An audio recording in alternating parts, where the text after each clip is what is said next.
That is that song. I was listening. I said that is that song. I said I was listening. That is that song. I was like, oh, it makes me sad, but I like it though. It's not that song then. Uh-huh.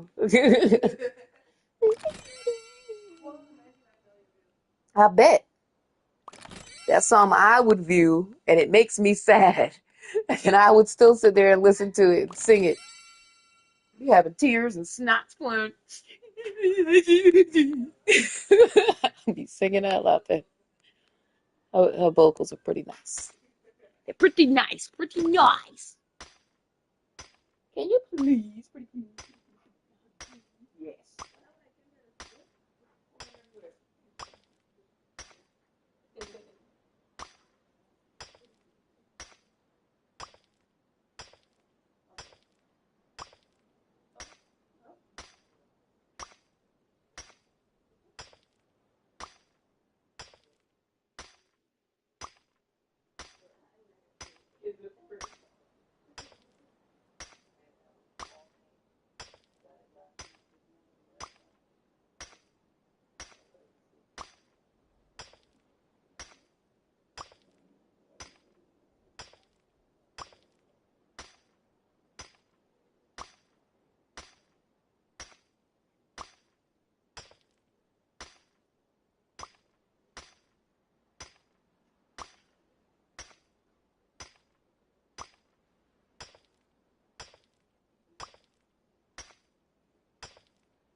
So much.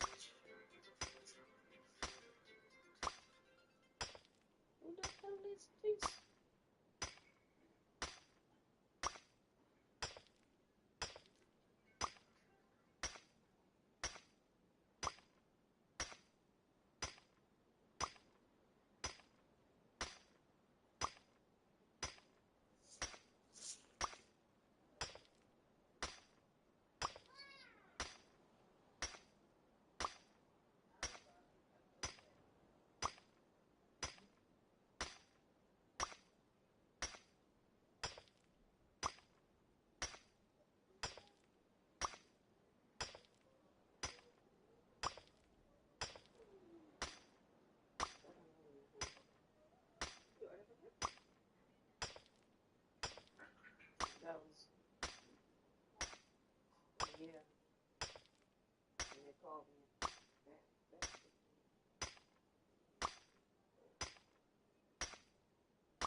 bottle in the garbage. This bottle.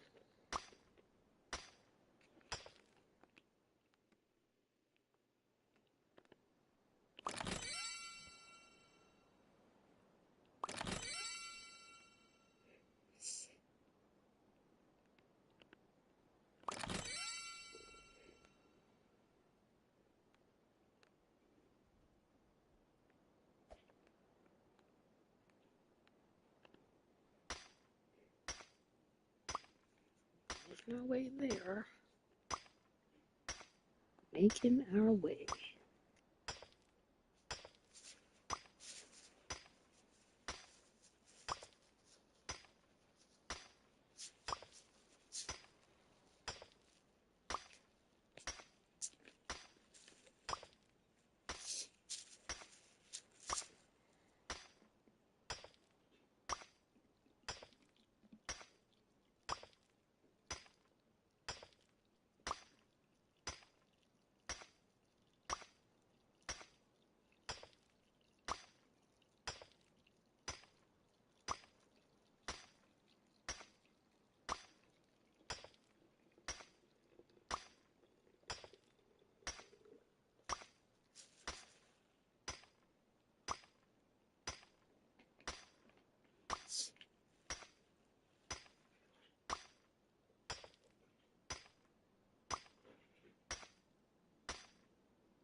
What is this game?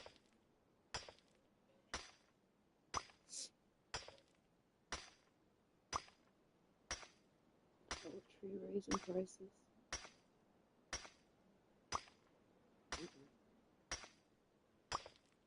Shooting at Frankie.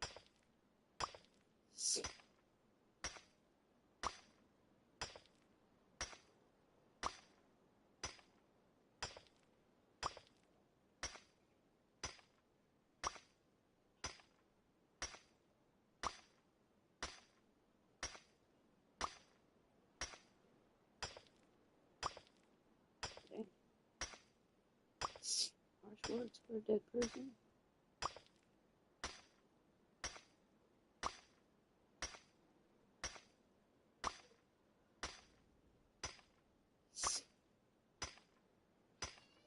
Greasy?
Good job, Mama.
Get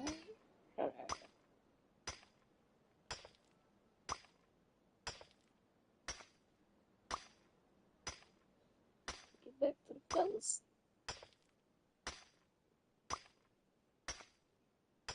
Perfectly on time. Good evening, gentle listener, and welcome to Distractable. This week, the Jets deride a great state, the home of pro football, rock and roll, and the hot dog. Yummy. Wade has a dishwasher delivery debacle, but knows his sausages.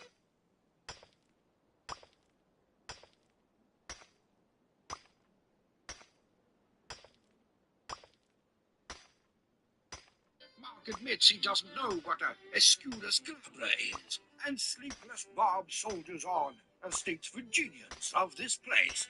From Cedar Point to roller coasters. Yes, it's time for Ohio stuff. Now sit back and prepare to be distracted. Ohio stuff.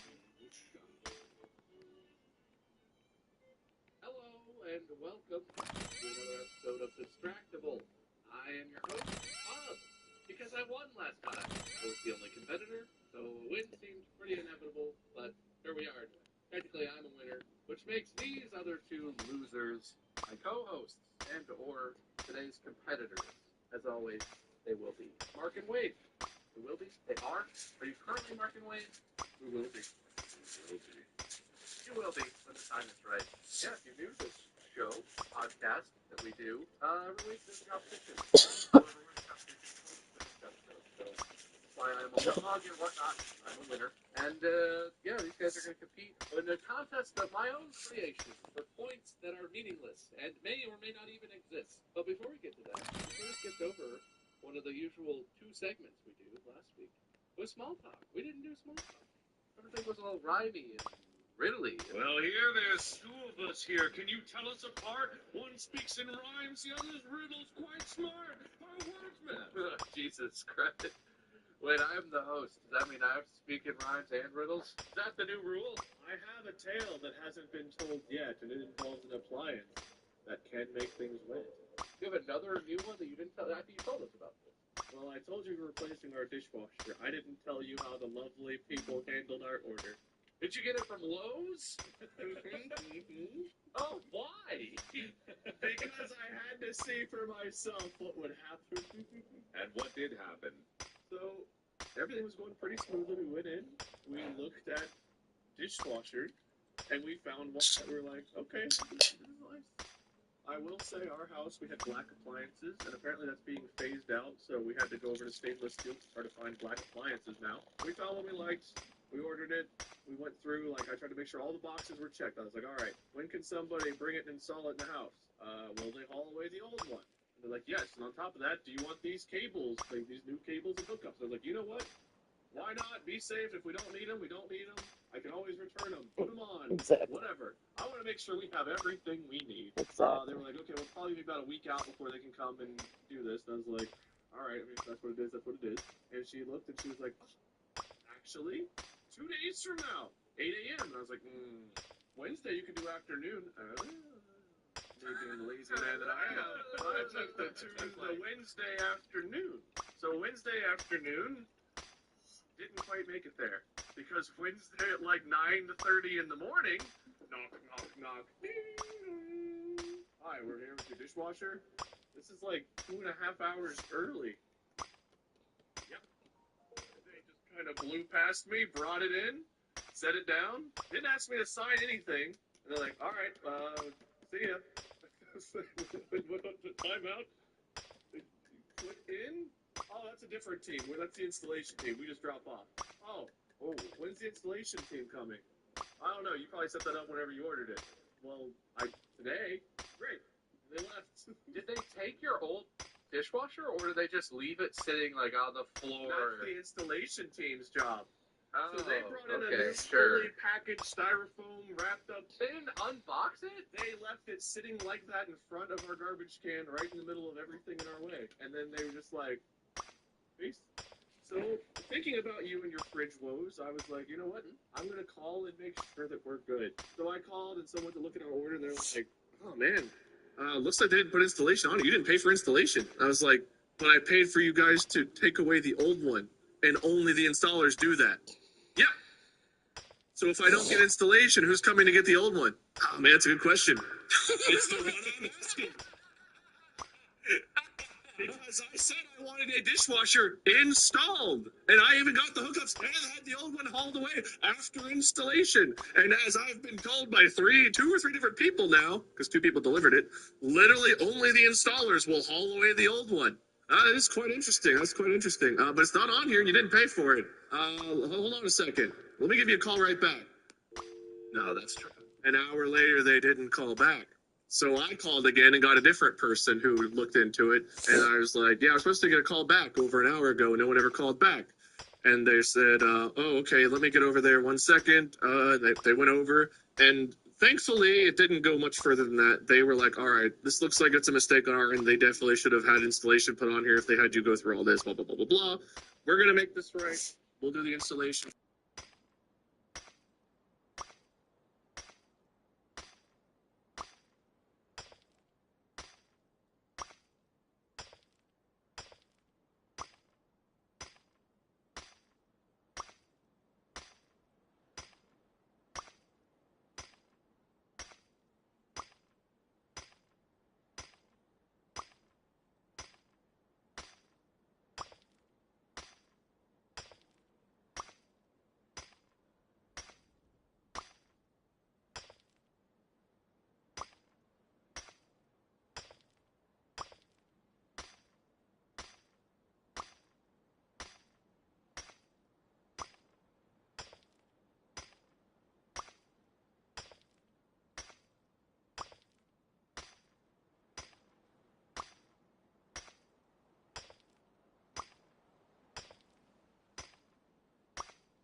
Okay.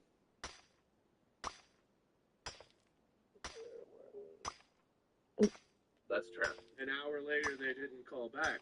So I called again and got a different. It's sitting like that in front of our garbage can, right in the middle of everything in our way. And then they were just like, Wait, what? afternoon. So Wednesday afternoon, didn't quite make it there. Because Wednesday at like 9:30 in the morning, knock, knock, knock. Hi, we're here with your dishwasher. dishwasher. This is like 2.5 hours early. Yep. They just kind of blew past me, brought it in, set it down. Didn't ask me to sign anything. And they're like, all right, see ya. Went up to timeout. Put in?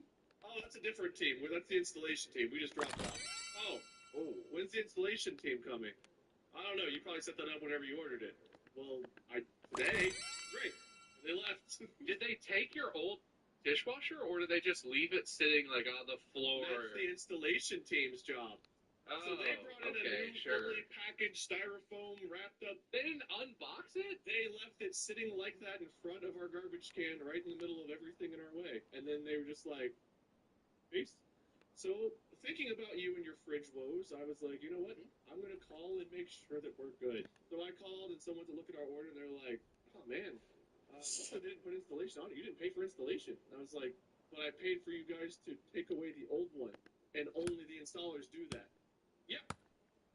So if I don't get installation, who's coming to get the old one? Oh man, good question. It's the one As I said, I wanted a dishwasher installed. And I even got the hookup and had the old one hauled away after installation. And as I've been told by two or three different people now, because 2 people delivered it, literally only the installers will haul away the old one. It's quite interesting. That's quite interesting. But it's not on here. You didn't pay for it. Hold on a second. Let me give you a call right back. No, that's trapped. An hour later, they didn't call back. So I called again and got a different person who looked into it, and I was like, yeah, I'm supposed to get a call back over an hour ago. No one ever called back. And they said, over there 1 second. They went over, and thankfully it didn't go much further than that. They were like, all right, this looks like it's a mistake on our end. They definitely should have had installation put on here if they had you go through all this, blah, blah, blah, blah. We're going to make this right. We'll do the installation for free, so the installers will give you a call within the next 24 hours. So I got a call later that day, actually. I was expecting the next day. I got a call later that day from an automated voice thing that was like, your installation is scheduled for Friday between 7:30 a.m. and 9:30 a.m.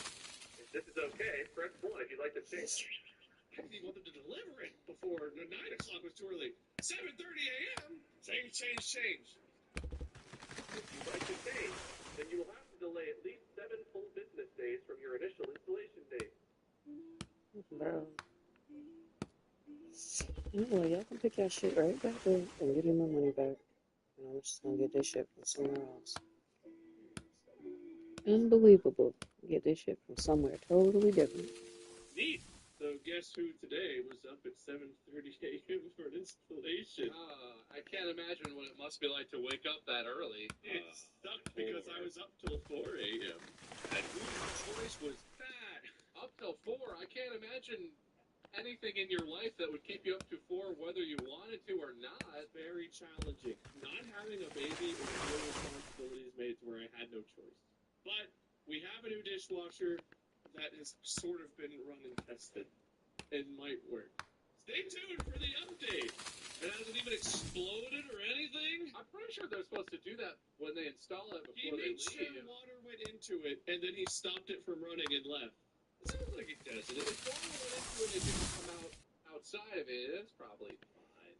Look, if a story doesn't have at least 3 bushes murdered brutally in cold blood, I don't want to hear it. However, he did leave broken glass on my floor and all of the garbage because he said, yeah, this styrofoam's a real bitch to transport my van. You got this, right? I was like, I would rather you take it. He's like, you could. And then he left it, so. He did the old finger guns. Yeah, I prefer not to. He said, I can take it to your garbage for you. And I was like, that's not what I meant. Hey, I forgot to flush when I shine your toilet. You got this, right? All right, cool. He left broken glass on the floor. He was like, I don't know. Why would there be broken glass under the old one? Well, so if it's more broken glass, it's really not his responsibility. I don't know if it was. He could have planted it. He pulled it out of his pockets, bloody hands and all, went. From the very start of this, I have to say, I feel like none of us should shop at Lowe's ever again. They don't even have one team now. It's them, their delivery team, and their installation team. It's not even delivery. They've compartmentalized their compartmentalized compartments. They heard all the shit that we talked, and they were like, "Let them shop here, but give them even worse service somehow." By the way, this episode of Stractable is sponsored by. If you need You screwdrivers, never. drills, anything that's not home appliances, let them fly. It is.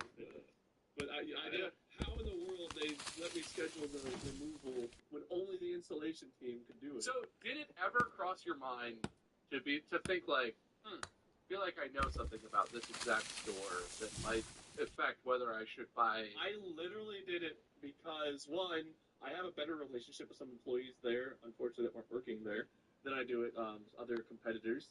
But two, I had to know. I had to follow in your footsteps and see if I could have a similar experience. I had to know if it was a one-off or if it was truly repeatable. And it was only slightly repeatable. I mean, by any normal standards, that's a pretty messed up story because they really jerk you around. You know, if you were a normal person delivering on a Friday between 7:30 and 9, you probably have work. You know, on a Friday morning, I don't know. And you probably would have had to take off already the first day that you told them to deliver and install. I don't know if people are taking off work so they can get a dishwasher installed. That sounds like a real waste of time to me. It's shocking to me that we went through all of those steps, went through all these things on the checklist. Mark, when are you going to buy something big from Lowe's? Do you need a chest freezer in your garage, Mark? Lowe's has great chest freezers, I'm sure. Get a washer and dryer. It's a strange. I have two delivery anecdotes that only can supplement to this. I once ordered a hard drive, and I got a mini fridge, which was a very strange occurrence. How much could you store in that? Was it also a hard drive, or was it just a mini fridge? Inconveniently was not. It wasn't even like a gamer mini fridge. How many terabytes could your mini fridge hold? None. Well, actually, many. If I put hard drives into it, it could for a lot. Yeah. But the weird thing was that the delivery driver was very surprised to see me, and that doesn't usually happen. When you see a delivery man, and I'm like, "Oh, thanks. What do you got for me today?" They don't usually go. What the hell? Did you disgust him? Did he recognize you, or something else, or all three? I don't think he recognized me because I've had that before, and that's fine. Usually pretty cool. I don't know. I got a sneaking suspicion. Like, did he steal my hard drive and try to pass off a mini fridge? Right. That's what I thought. I have this extra fridge at home, but I really need a hard drive. I'll make a swap, and they'll never know. Did the mini fridge come in a box, or was it wrapped in a trash bag, or? That was like a hard drive box is this big. It usually comes in a little envelope, but it was just like, How big of a hard drive did you order, Mr. Mark E. Plier? Here you go. I don't even know how that got mixed up at the factory or the delivery place. Because it's like, usually there's weight consistency. I went to 3D print a hard drive, and I fat fingered and I hit the fridge. Hit the fridge. Yeah. It's right next to it. Hard drive, fridge, they're right next to each other. It's easier than you think. But my other appointment anecdote is like, it's so freaking hard to get a doctor's appointment these days. I'm sure everyone understands that. Especially for getting such a sinful prescription as an ADHD medication. And it's especially sinful when you've got something new like a Staris and you're trying to get it and they're like, I've never written a prescription of those words before. And I'm sure it must be hell for doctors with all these new medications coming out with all their bizarre names and whatnot.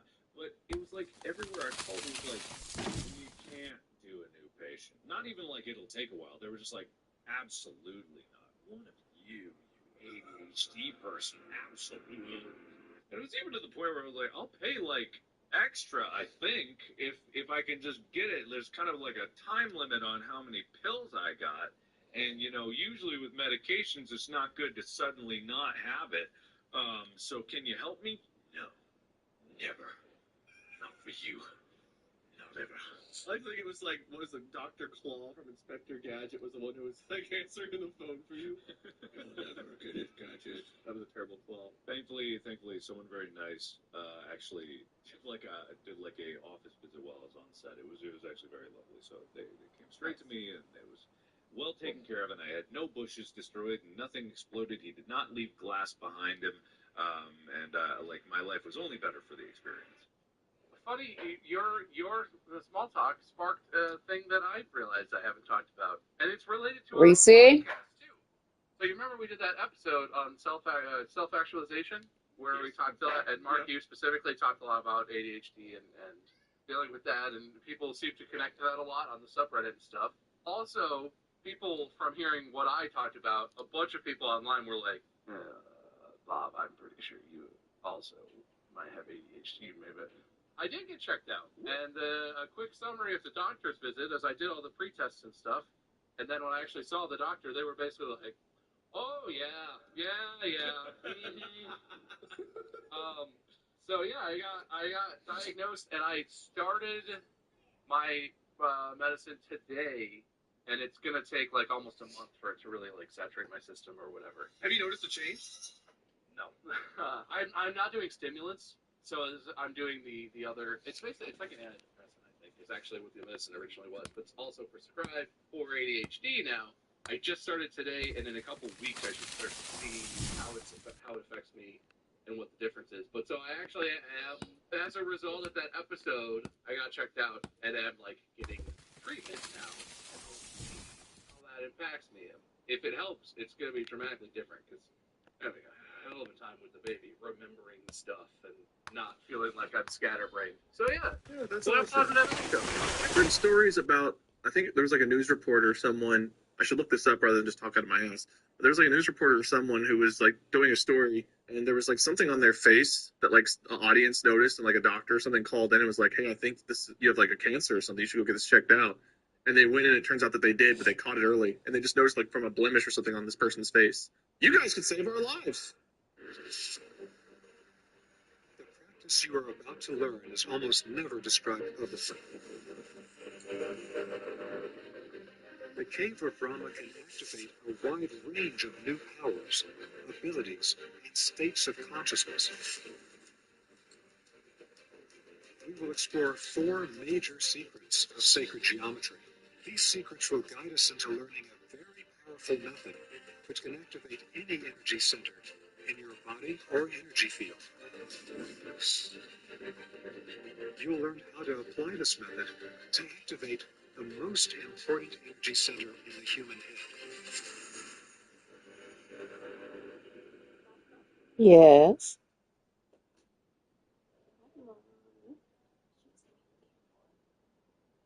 Look, I don't know who needs to Wait. hear this, but my man just tried that new 100 milligram generic Viagra for only 87 cents My on Friday plan. baby.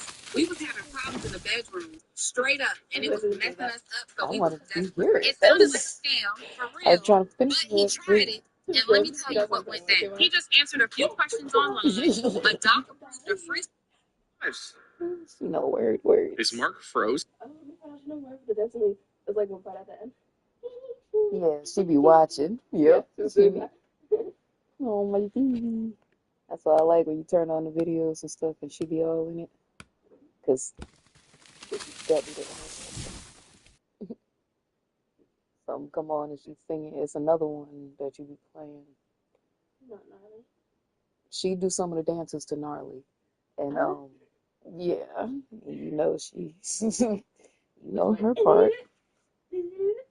Did you turn on Gnarly? I was letting the song play because I was doing the dishes today. I thought I had to go to the bathroom. Yeah. Then came back out as tablets. And then Game of Thrones was playing. And then maybe she did that to get my phone so I could see her. Exactly. But yeah, I followed her out into the living room.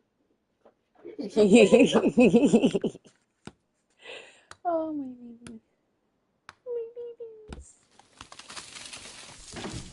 All my babies are cute. Girl. They're my babies.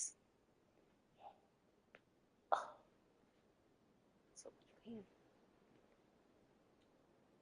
Can you please take this out there? I had it. I still ain't go make another freaking onion.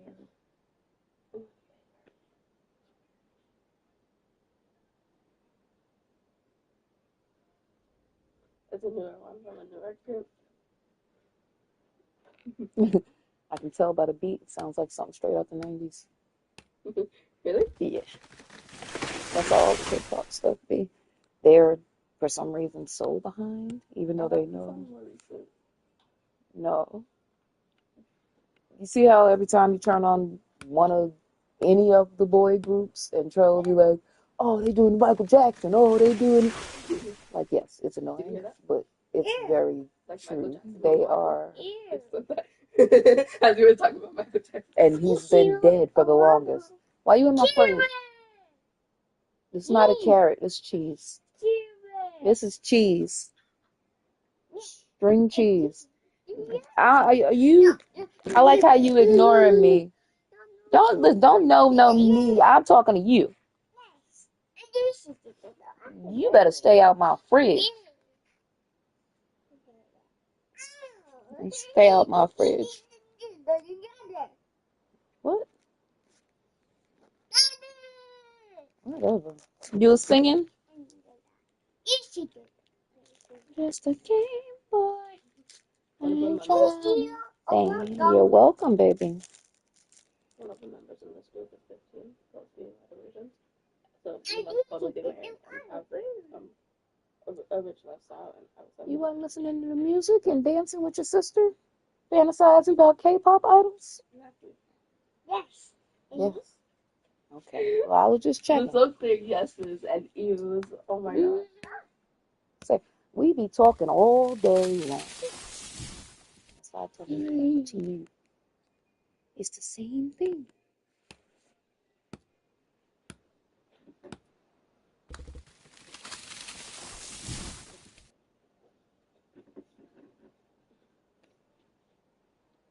I have no idea.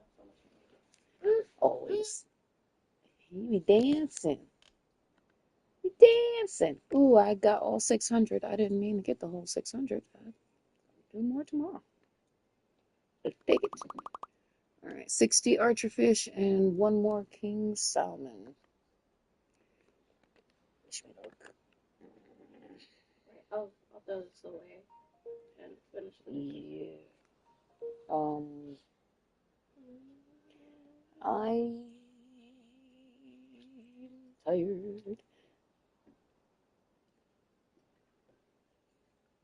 think we should be careful. I hear it. Stop, but you hurt yourself. You stop. Don't tell me about nothing. What? Whatever. That's not how they work. You gotta stop playing and eat that. And stay out my fridge.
On the downside, this fucking blood clot in my leg.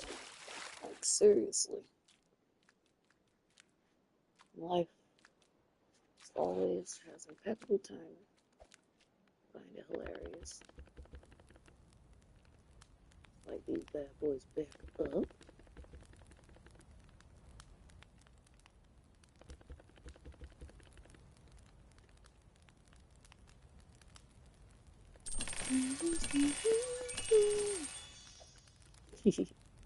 It's not how it goes. I'm joking around. Just a Game Boy. I ain't trying to play, boy. I ain't thinking about you. Thinking about you. Just a Game Boy.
So I can quit whenever I want.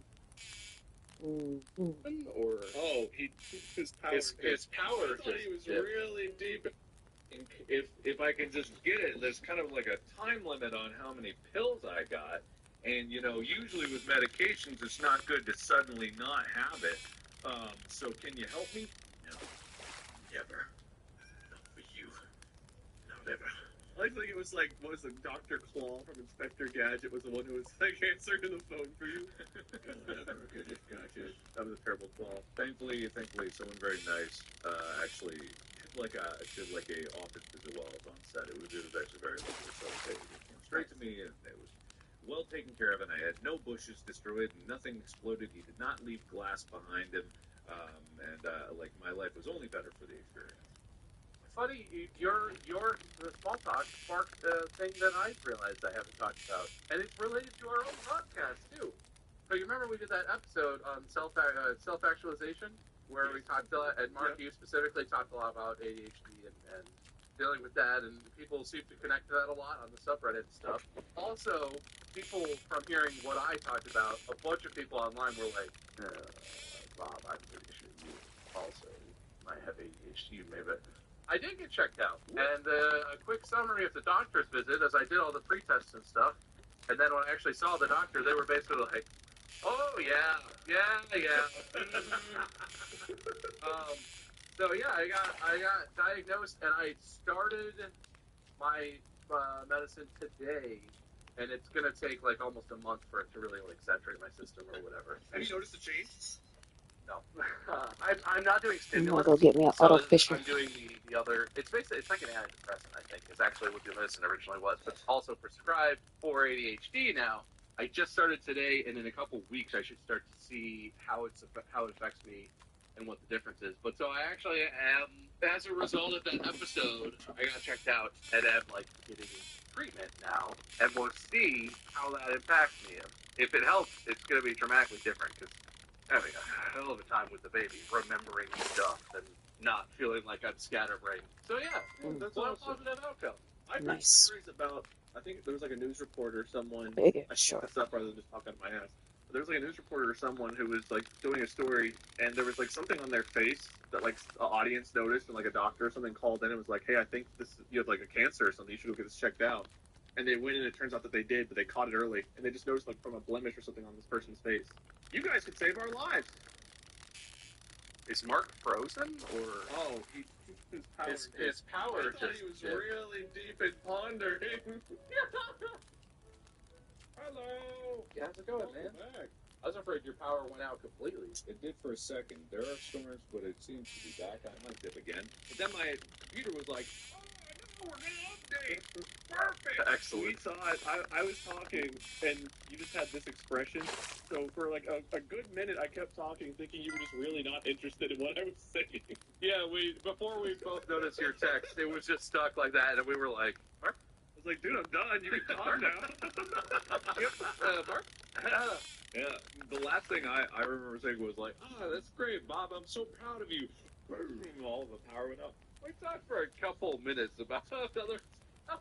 I told like a story, and I was like, man, Mark looks interested. And I was like, no, he's not. He doesn't care at all. Anyway, great outcome. That episode was fun to film, and then hopefully, if this medicine works, I'll have a whole other life. I'll be like a new man, Like Bob Nokio.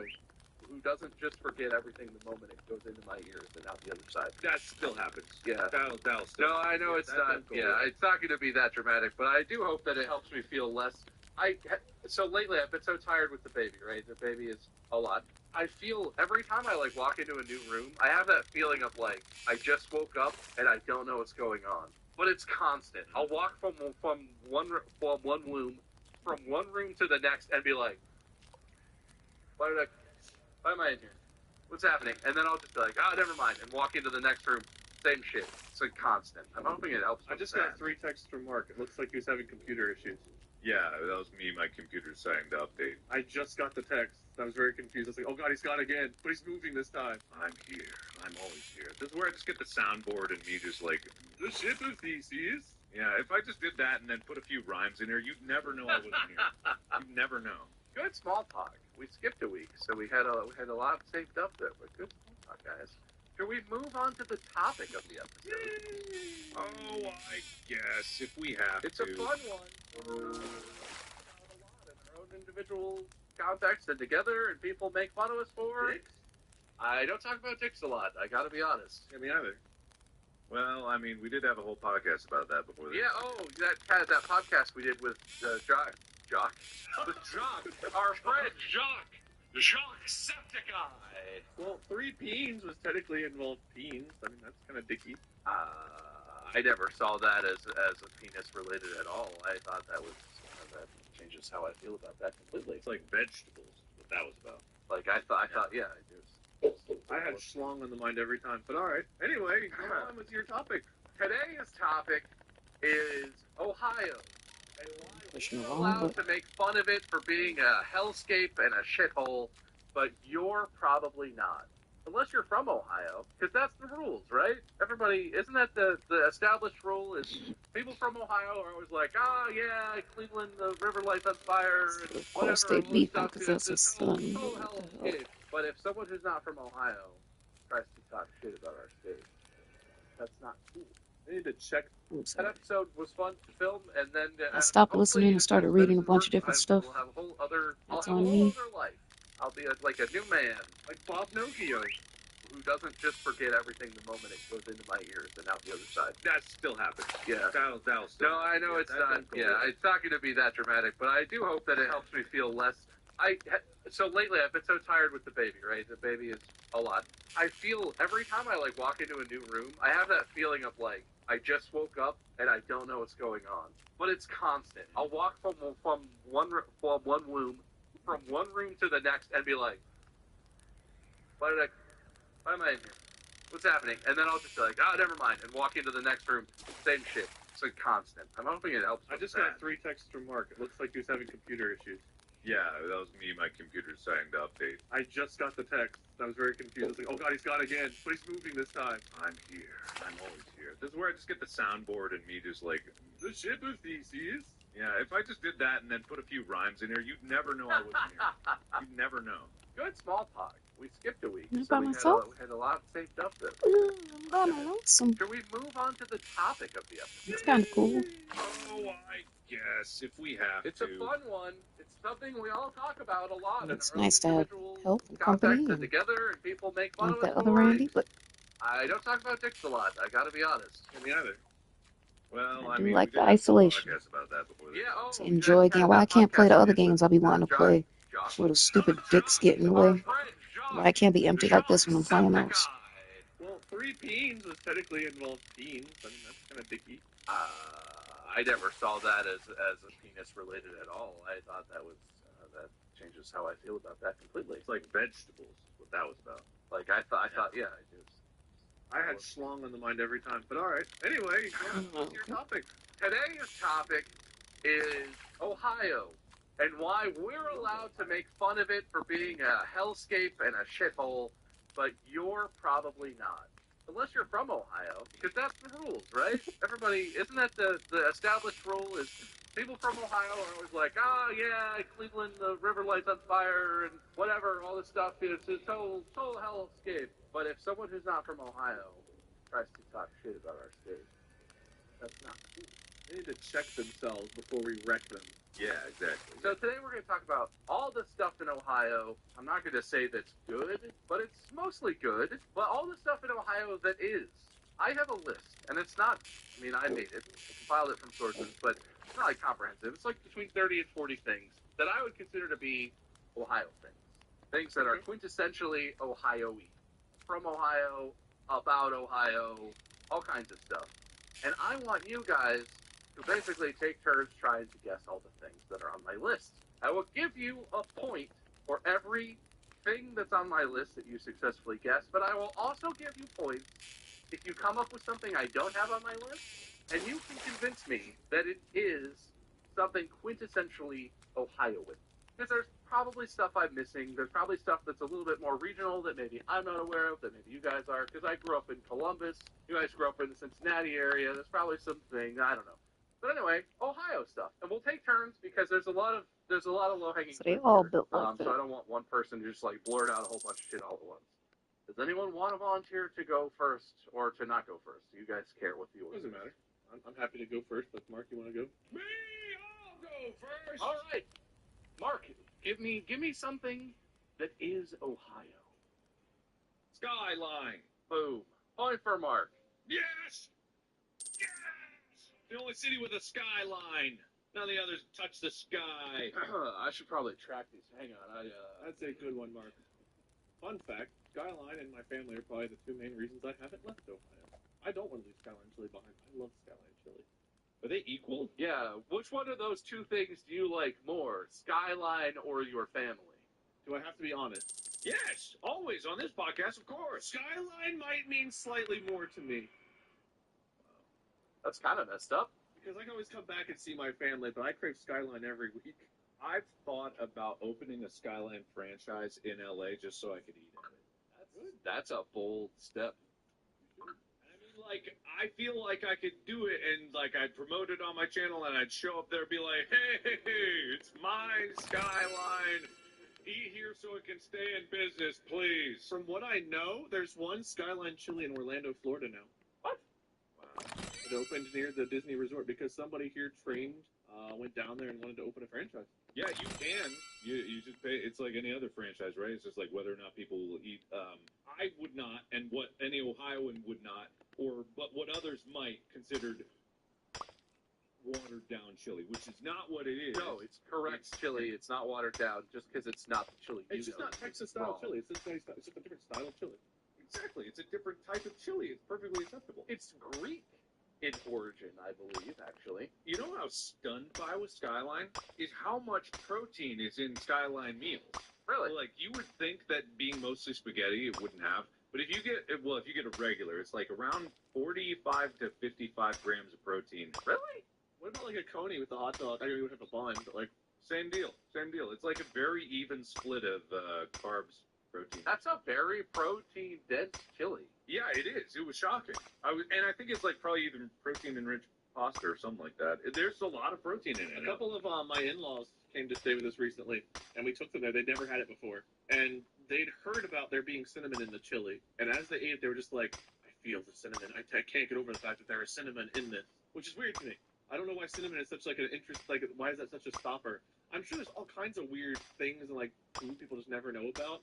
But the fact that there's like rumored to be, it might be, I don't know, chocolate and cinnamon and Skyline chocolate chili. and Gold Star, right? I thought that was the thing. Maybe that's what it is. I don't know. Which I like both actually. Maybe I'm a sinner, but I like both Skyline and Gold Star. I like Gold Star chili cheese fries more. I don't dislike Gold Star. Their fries are good. Their fries, the crinkle fries are superior to Skyline's shoestring fries because they stay crisp longer. But Mark, you should start West Coast Skyline. you should.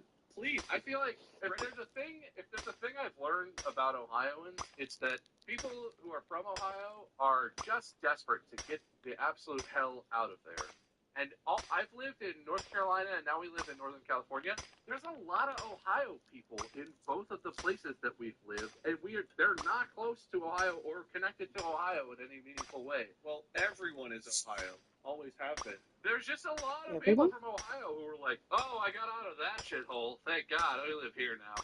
But, like, Ohio State stickers, bumper stickers and stuff were, like, common when we lived in North Carolina. It's a big Ohio State fan. It's just weird. Ohio is like, there are a lot of people, which is strange because it's like just one of those Midwest, even though it's not even near the Midwest. Every time I hop on a highway, go anywhere, you're going to see at least 10 different Ohio license plates. California has 40 million. And that's For nobody's reason. But Ohio still has 12, which is a meaningful percentage of that. It's just like, it's the 7th most populous state in the country. Yeah, well, so Ohio has 12 million compared to California with 40 million. How many major cities does California have? I mean, the big ones, San Diego, LA, San Francisco, but then also you've got like Sacramento. Oh God, the one in Central Valley, Ferguson? No, Femless. What the hell? Fresno. Right, Fresno. Have you guys ever been to Femfless, California? Like, California has, I don't know, maybe upwards of 10 cities that would be, like, pretty big cities, compared to Ohio having Bree and Dayton and Toledo. And Orange County, is that a city? It's a county. Orange County City, my favorite city county. Why is a county so? Well, anyway, Orange County is like the county surrounding LA, right? So if you live in LA, that's like the city, but if you live in Orange County, that's like a much bigger area that's still incredibly dense, right? I grew up a Hamilton County, Claremont County boy, my schoolboy days. The real state, Ohio. No one knows what you're talking about until we inform them of it. What do you mean? If Orange County's famous, can't Hamilton? It's agreed. Mark's gonna open a skyline somewhere, and that'll be fun. And then, What? And wait, it's your turn. If he does, I award him a win. He can have one of my wins if he does this. Name some an Ohio thing. Start with one Ohio thing. Okay, I'm gonna name two, but I think they're one. I don't know if there'll be two on your list. Cedar Point and by extension Kings Island.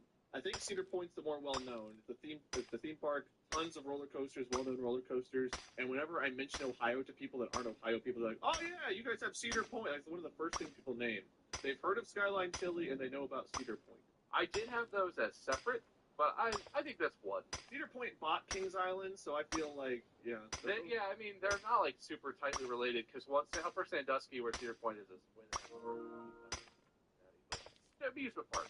Because they're pretty good amusement parks, considering that they're not like somewhere like like California or big population. Cedar Point is What is going on? very good park.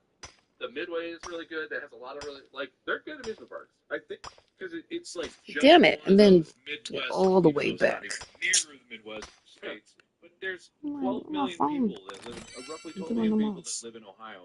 And for comparison, And then I go and California look, has and it'd be 40 million, and that's 500,000 a different lot. But fucking Ohio random still has 12, messages. which is a meaningful No clue percent of about. that. It's just like it's the 7th most populous state in the country. Yeah, well, so I need to Ohio go has to the 12 store. million compared to California with 40 million. How many major cities does California have? I mean, the big ones: San Diego, LA, San Francisco. But then also you've got like Sacramento. Oh God, the one in Central Valley, Ferguson? No, Femless. What the hell? Fresno. Right, Fresno. You guys ever been to Femfless, California? Like California has, I don't know, maybe upwards of 10 cities that would be like pretty big cities compared to Ohio having Bree and Dayton and Toledo. And Orange County, is that a city? It's a county. Orange County City, my favorite city county. Well, Orange County is like the county surrounding LA, right? So if you live in LA, that's like the city, but if you live in Orange County, that's like a much bigger area that's still incredibly dense, I right? grew up a Hamilton County, Claremont County boy, my Nowhere near schoolboy there. days. The real state, Ohio. No one knows what you're talking about until we inform Nowhere them near of it. there. What do you mean? If Orange County's famous, can't Hamilton? So that person had like all It's the agreed. damn. Mark's gonna open a skyline somewhere, and that's See, be it's in the fun. store. What? And Got a wait, little it's bit of your money. turn. If he does, I award him a win. He can have one of my wins if he does this. Name some an Ohio thing. Start with one Ohio thing. Okay, I'm gonna name two, but I think they're one. I don't know if there'll be two on your list. Cedar Point and by extension Kings Island. I think Cedar Point's the more well-known. The theme park, tons of roller coasters, well-known roller coasters. And whenever I mention Ohio to people that aren't Ohio people, they're like, "Oh yeah, you guys have Cedar Point." That's one of the first things people name. They've heard of Skyline Chili and they know about Cedar Point. I did have those as separate, but I think that's one. Cedar Point bought Kings Island, so I feel like I mean they're not like super tightly related because Upper Sandusky, where Cedar Point is way the hell north. It's 15 for that. But it's an amusement park because they're pretty good amusement parks considering that I they're not like definitely want the somewhere auto seller. like California or somewhere with a big dense population. Cedar Point It's is gonna a be- very good yeah. like roller coaster. That's what I'm working towards right Kings there. Island is a very good like park. The Midway is really good. That has a lot of really they're good amusement parks. 12,000 Kings Island gems. has 14 to 16 Auto That's catchers. Yeah, last time I was over there was even another. I don't know the name of. There's one that's even bigger than Diamondback. It looks like a Diamondback was huge. That's definitely an open thing to be known for the 150, That's a 2, point. 3. Good one. Mark. I got something that confused the hell out of me for way too long as an Ohio resident, and that's Buckeyes. If I go catch a couple more fish, A Buckeye was buy. because I never Yeah. seen like the seed, the Well, I can buy actual one like of these. whatever. Is it a nut? It's a nut, but it's like poisonous or something. I don't know. Yeah, I don't know. And then, but all I knew was that it was I a think candy. we'll buy two of the other because there was ones. also the chocolate and peanut Whole butter light Buckeyes, provides a and bit those were of light delicious. I around was the like, ice hole. great, We're that's going to be great. place for time. And Light then people colors kept telling me changeable. like it grows on a The tree. color I was like, bar. there's This no sounds way fun. that's impossible. There's a chocolate tree over there. Where? I've got a weird story about Buckeyes. Like, well, it's not that weird, but it's an interesting one. Our family reunions, like for my dad's side of the family, always took place in Let me see. Indiana. I think I'm going to buy And this another one of family those. reunion place in Indiana. Still was, like, didn't called buy the another Buckeye Tree. torch. So I learned about Buckeyes from going to Indiana family reunions where there were Buckeye trees. And my cousin, my brother, and I would run around and collect them. And Buckeyes start off, like the tree drops and it's like a spiky little shell that they drop in. And if you found like a pristine shell, you just like toss it. That's what they come in? Yeah. Like a weird spiky little shell. And if you pry it open, there's a smooth Buckeye inside. And we would have Buckeye candies, and there were Buckeyes we would collect. We would have this like plastic bags. It's so of empty. I Buckeyes love that we it. went around with. Some in the Love spiky it. shell, some that were just the smooth Buckeyes. But I learned all about Buckeyes at a very young age, but not when I was in Ohio. You're kidding me. You're telling me those spiky seeds, which I had almost forgotten about, are Buckeyes? Yeah, like Google, was it Buckeye seed, Buckeye shell, seed pod, Buckeye seed pod? This one doesn't look very spiky. This one looks more like a cantaloupe, but there were some like spikier ones too. Okay, that was different. I was thinking the other seed that is like more like a flail on a little stick. I'm thinking of a different type of thing that was more ubiquitous. I was like, this. Okay, I found one here. There's a weird, wonderful Buckeye seed pod that looks like a deep sea anglerfish. It's spiky and it's got like a little thing. It's very spiky. I hated this one that had like weird holes in it, and it's a sweet gum tree. Apparently, is the other one that I'm thinking about. It's a slightly different one. So there's some smooth-looking Buckeye seeds, but the one. I was about to yield a point to Wade for blowing my mind, but it's not quite as blown as I thought it was. You did end up saying those words out loud anyway. Wade also yields all of his points to me. Well, I will say, Mark, in your answer and the way you delivered it, I wasn't able to cut That's you off. messed So up. you did actually earn 3 points there. You tell me I was going to have to Because pay for the you mentioned clothes. both Buckeyes But I will.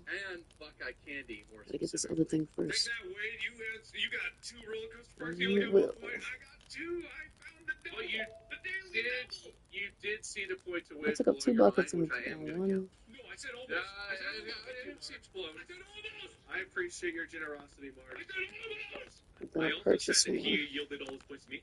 No, I stopped listening to you guys. I was already typing point stuff. Sorry. That would have counted if I had been It's listening. real. But I will say, for anyone listening, the Buckeye tree is Rainbow weird, Rock. and the nuts are weird and poisonous, as far as I The know. yellow Whatever. is the The furthest I Buckeye get. candy, I don't dislike Buckeye candy. It's delicious. But tell me if I'm off base here. How is a Buckeye candy meaningfully different from a Reese's peanut butter cup? I understand that the filling is not exactly the same, that the Reese's are more manufactured, but a Buckeye candy is essentially peanut butter mixed with powdered Literally sugar just to said, make what the did I come inside, and then dipped in milk buying chocolate. stuff? Buying It's a peanut butter war. cup, right?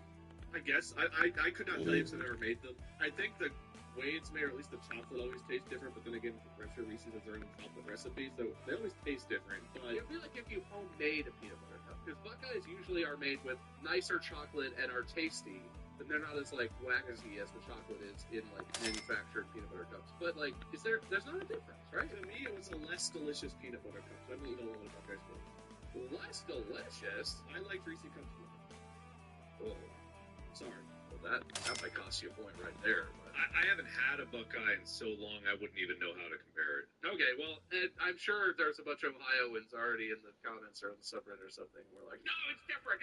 It's basically a peanut butter cup for anybody who's never had one. That same bold Louisiana flavor y'all love about our chicken? It's nice. Yeah, That's not what I'm we about did to that put. for crispy Alaskan flounder and butterfly shrimp too. What am I doing? Good points, everybody. Wade! The NFL Hall of Fame, Canton, Ohio. Yes, good one. What a weird place. It is. It's a. Seriously? I don't know why. There's no football there, but there's the Hall of Fame in Canton, Ohio. Canton, Ohio, in effectively the middle of nowhere. So Cleveland's football team was established before Cincinnati's team, and Cleveland's team left, I think, they went to Baltimore after Baltimore went to, I believe that's right, Indianapolis, and then Cleveland reformed a team, I think, like in the 90s. But Cleveland's owner, Paul Brown, was actually the one who came down and formed Cincinnati's team, the Bengals.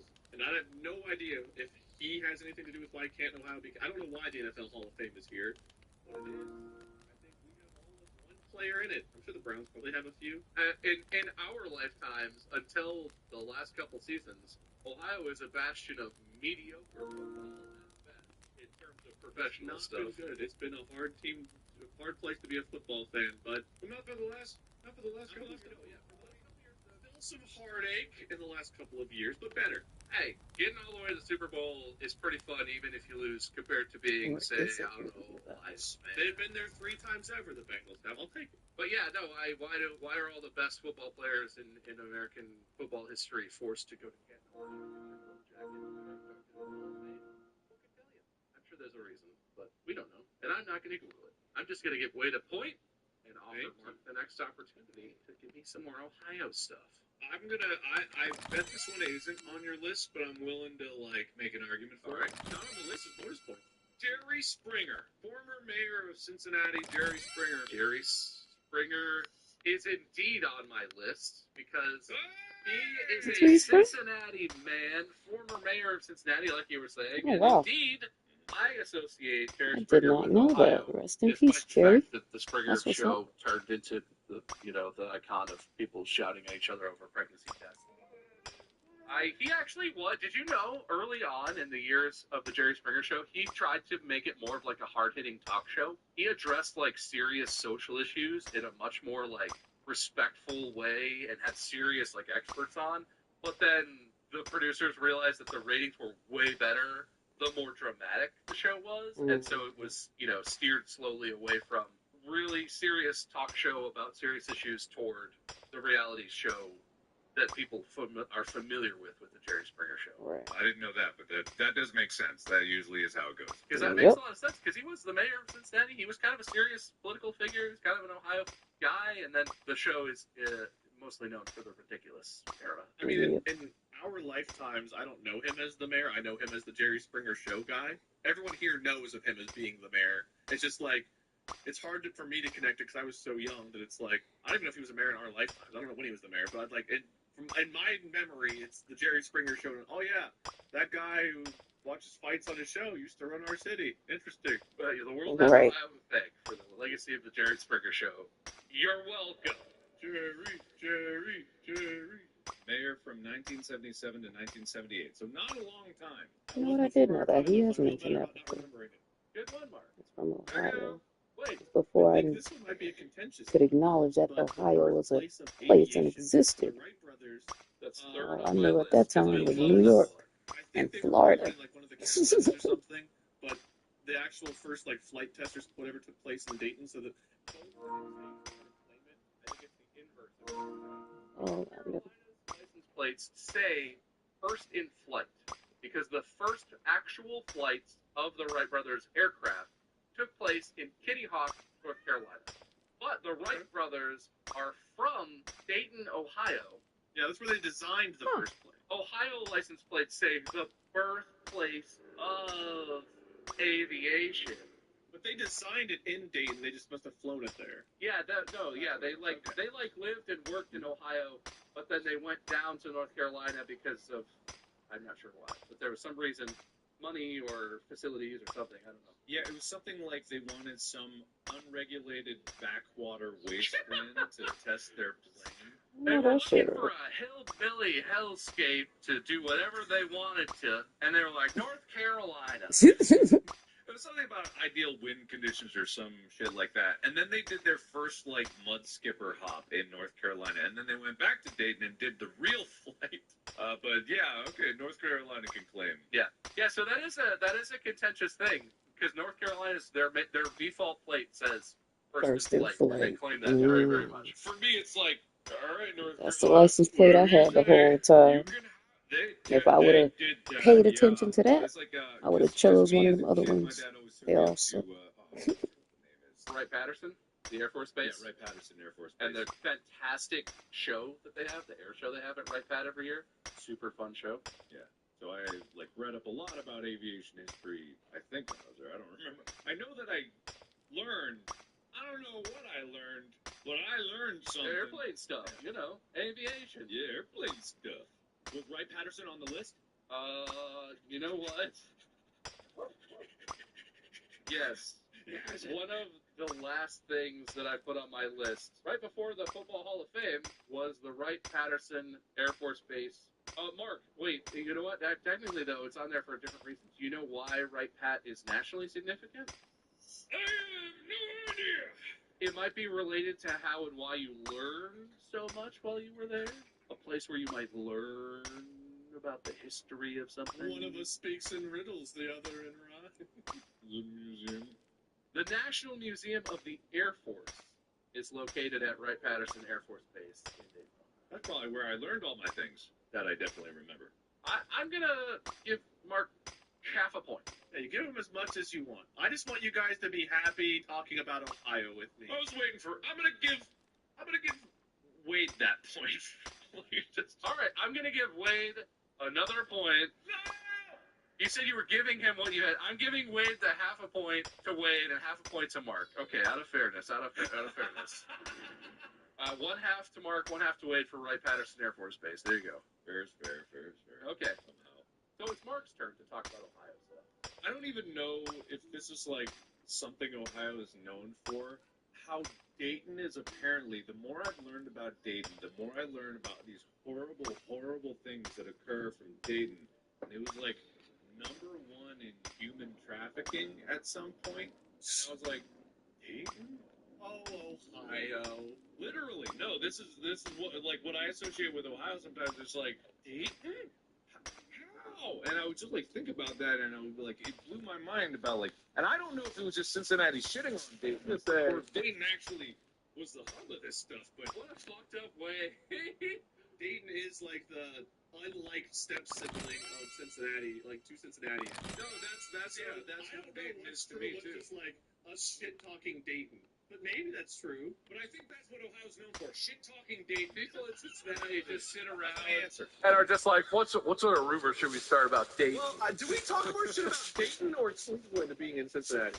Cincinnati, I would say statewide, Cleveland is the city that gets dunked on. If you're in Cincinnati specifically, Dayton is the city that gets dunked on. Unless you're a football fan, I don't know. There's a lot of shit talking about Cleveland if you're a football person. But in general, maybe it is Dayton. Until the last, 2 or 3 years, I find it hilarious that anyone from Cincinnati would be like, the Bengals are last in their division perennially, but at least we're not the Browns, right? Right, guys? I think we've been better than the Browns, even like at our worst most of the time. Yeah, but that's a pretty low bar. That's like saying that you're better than the Lions. It is a low bar, but it's the one that we had, which is why we shit on Cleveland. We're like, we suck, but at least we're not Cleveland. Like, that was my life as a football fan. Because your actual rival you can't talk shit about because the Steelers used to always just trounce the Bengals no matter what happened. Yes. Forever they have, until like the last 3 years, which is too short of a time span to really judge. No, you know what, Mark? I'm gonna. That was not on my list, but I'm definitely gonna give you a point. Talking shit about Dayton as especially in the Cincinnati area is definitely a thing because people in Ohio are like, oh, well, we have 3 cities, right? The big C's: Cleveland, Columbus, Cincinnati. Those are the cities. They're not big cities. I hate to break it to everyone who thinks those are big cities. They're tiny cities compared to actual big cities in the U.S. and around the world. But everyone's like, but Dayton thinks they're a city like us. Dayton. Yeah. Or Toledo, right? Like, Toledo's kind of like a steel town. Like, it's a city, but people kind of make fun of Toledo. Also, Toledo University's mascot is a silver penis. But we don't have to talk about that. Hold on. The Toledo Rockets mascot. I was gonna say we do. dildo. Oh, there it is. I found an old image. There. The history of Rocky and Roxy. Definitely need It's to a talk about smiling, happy chrome tip. I forget that Toledo exists. I forget that Toledo's in Ohio. That's an Ohio thing. Forgetting Toledo.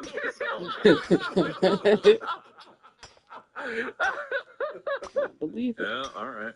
Okay. I mean, everyone, do we agree on that? Or are you going to wait a point for that? Is that way? I don't know. I just want to make the joke. No, okay. How is it every single Mark thought it was funny. I think he thinks it's true.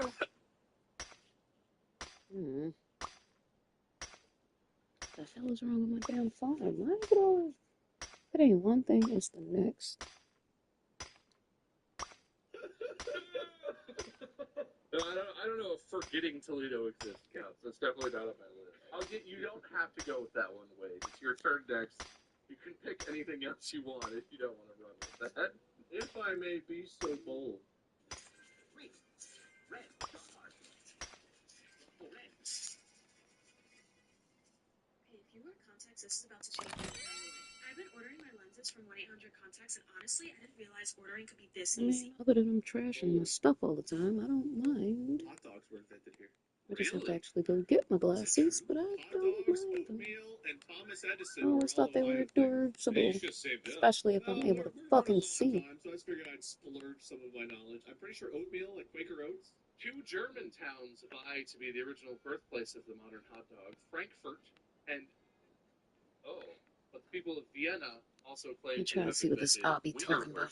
I guess Wiener first, but I wonder if that's why that Ohio's been linked with inventing the hot dog, because we're very German, especially since that is very German. Cincinnati is a very German city. Yeah. It has, I believe, still true, I believe Cincinnati has the largest Oktoberfest in the United States. Shuts down the entire, 4th Street downtown, the whole length of the city. It's crazy. Yeah, my band I was in college, we played because they had like music on every cross street. They had tons of stages. It was dope. And Thomas Edison was born here too. I believe he was born in, I think it's pronounced Milan, but in Ohio it's probably pronounced Milan. Milan.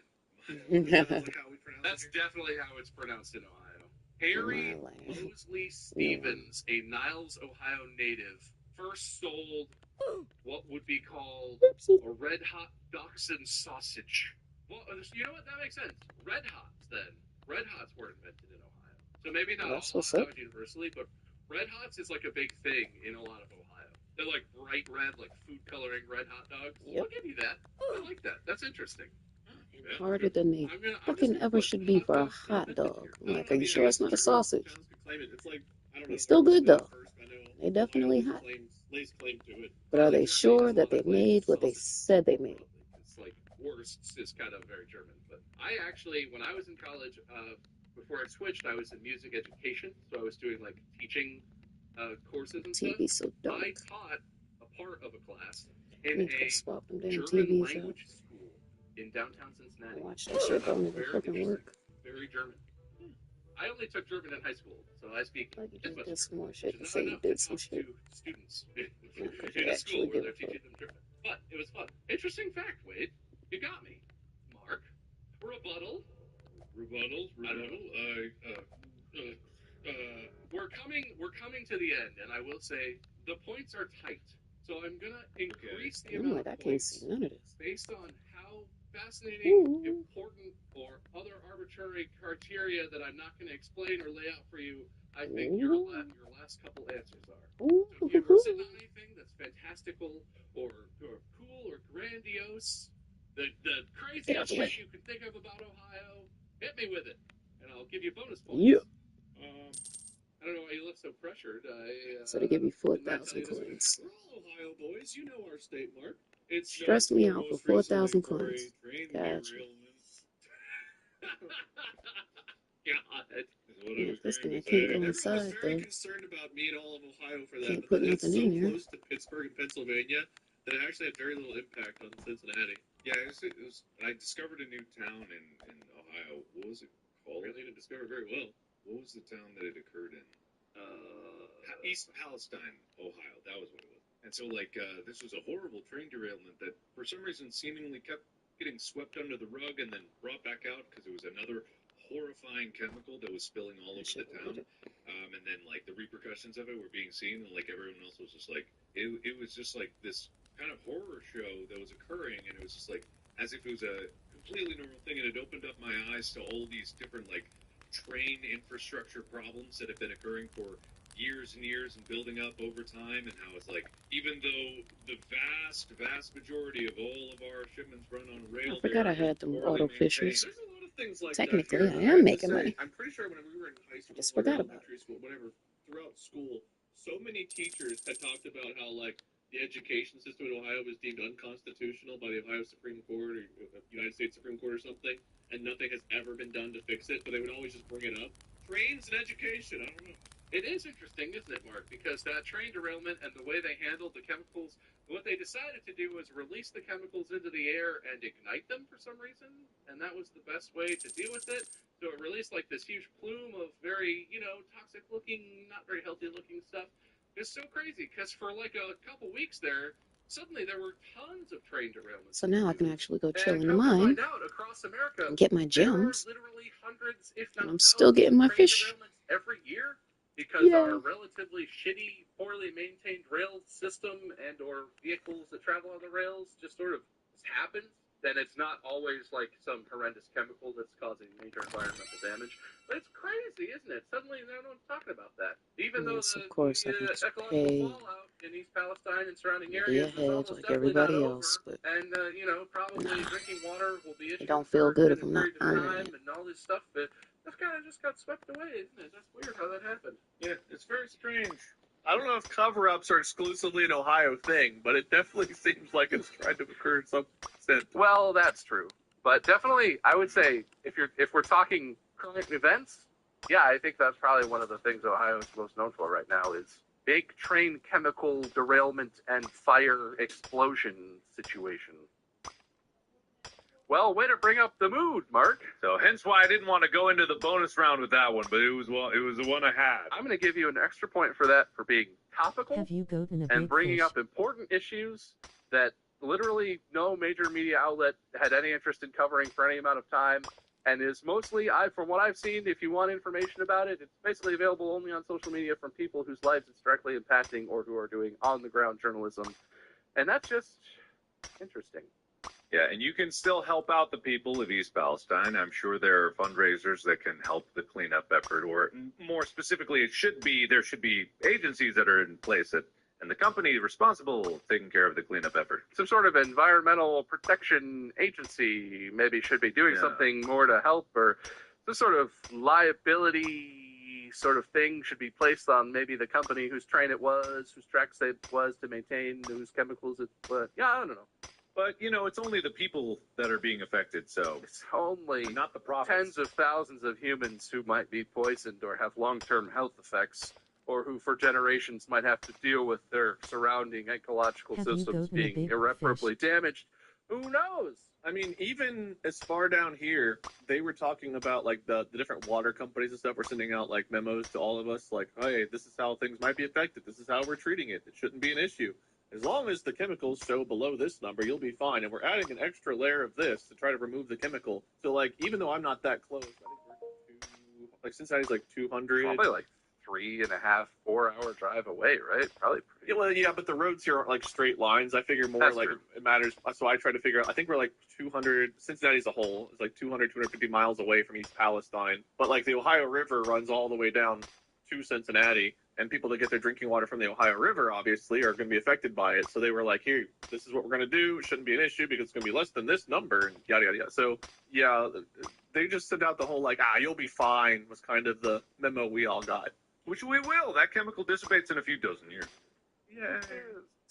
In a generation or two, it won't be a problem. Yeah, it almost definitely won't have any lasting effects, probably. Don't hold us to that, though. Anyway, interesting one, Mun? Interesting one, Mun.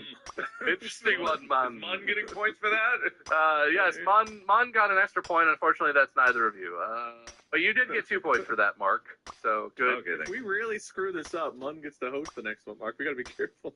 Yeah, no, Mun's in the race now, so don't let this happen. You struggle with social media addiction when you were younger? Many of us grew up on platforms designed to keep us hooked, and for some, it seriously damaged mental health. Did you experience anxiety? What the heck? Drained.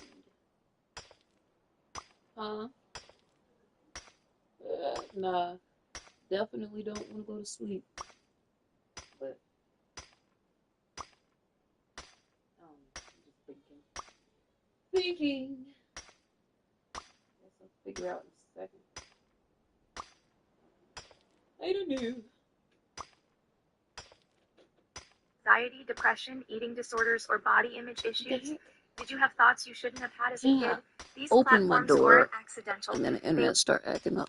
I'm gonna close my door. All right, Wade, what And earth-shattering everything right back Ohio working thing right. are you going to bring up?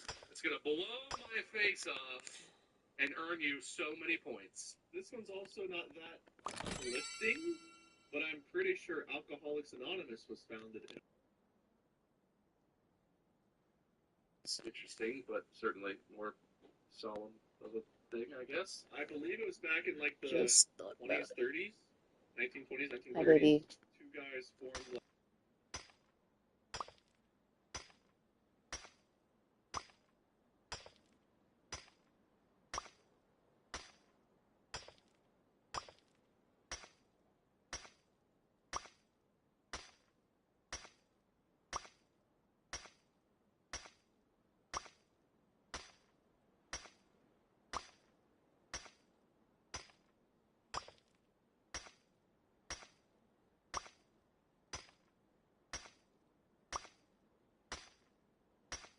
Cleanup effort, or more specifically, there should be agencies that are in place and the companies responsible for taking care of the cleanup effort. Can you get your turtle? Environmental protection agency Yeah. that should be doing Can something you throw it more at to me? help, or some It's sort fine. of liability sort of thing should be placed on Where are you maybe the running from company her? whose train it was, whose track state it was to maintain.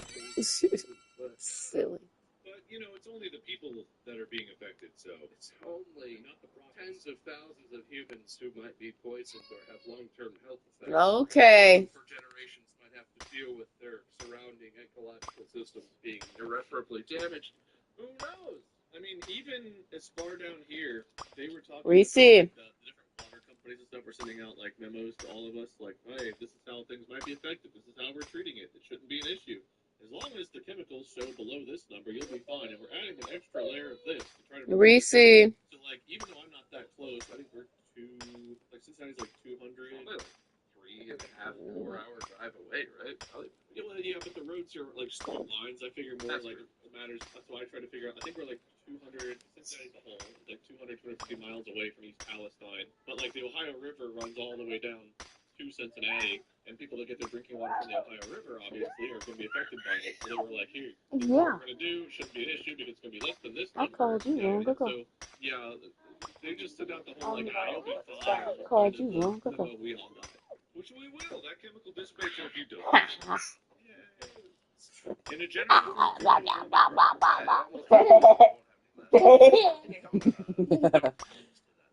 Anyway, interesting one, Mon. Your turtle gone. Interesting one, Mon. Now it took your turtle. Mon got an extra point. Unfortunately, that's not Ow. true. But you did get 2 points for that, Mark. That hurt. Ow. Really screw this up. Mom gets to host the next one, Mark. We gotta be careful. Yeah, no, Mon's in the race now, so don't let this happen. It's not a carrot, it's cheese. Uh-oh, your turtle gone. Shattering Ohio thing are you going to bring up? It's going to You look at that. and earn What do you say? You're welcome. Uh-huh. You're welcome. I did it. That is interesting, but certainly more solemn. That's not how you eat cheese. I believe it was back in like the 20s, 30s. No. 1920s, 1930s. Two guys Give it to me. like the 12-step program, and it's spread and grown from there. Eat it.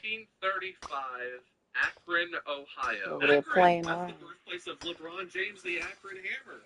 It was, like you're saying, it's the beginning of the international. You gotta be careful while you being silly. A meeting in person and now online, abstinence-based recovery based on the 12-step program. Interesting.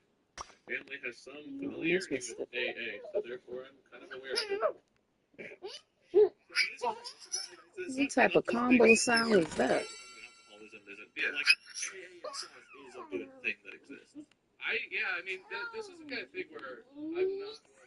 So there's been any serious problems. I couldn't even say it quick enough. It's exactly what happens. It's pretty effective. I mean, as far as I know, it's one of the more effective big international programs. You're not gonna peel it? In terms of helping people. You peeled it one time. That was it. With their, their alcoholism. That is a serious topic, but silly. AA, I think Chew that. I'm sure there will be comments where it's like, oh, actually, there were funds. Chew that. Stop playing. From what we Really? know right now it's had a good Really? reputation, and whenever someone's going through Really? that, you think about them. Why you stomping on her foot? I hope that that's Thank mostly, you. if not exclusively, That's not the nice. world. I hope so too. It's what you think about when you think about treatment for someone that's struggling with addiction. What if somebody I stomp wonder on how your foot? related. I mean, there's tons of other programs. You know, He used to do that with all of y'all. other sort of programs to treat Hold other on, types of got addiction. stuck on the feet. I wonder how if Just walk Alcoholics around. Anonymous spawned those, or if they're related. But interesting. I'm trying to decide how. Let me quantify with the number of points how good Alcoholics Y'all Anonymous girls so is. Hang on. fast. It's crazy. Be very careful. I mean, is it really 3 points worth of good, or I don't know. I couldn't tell you. Yours.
Ugh.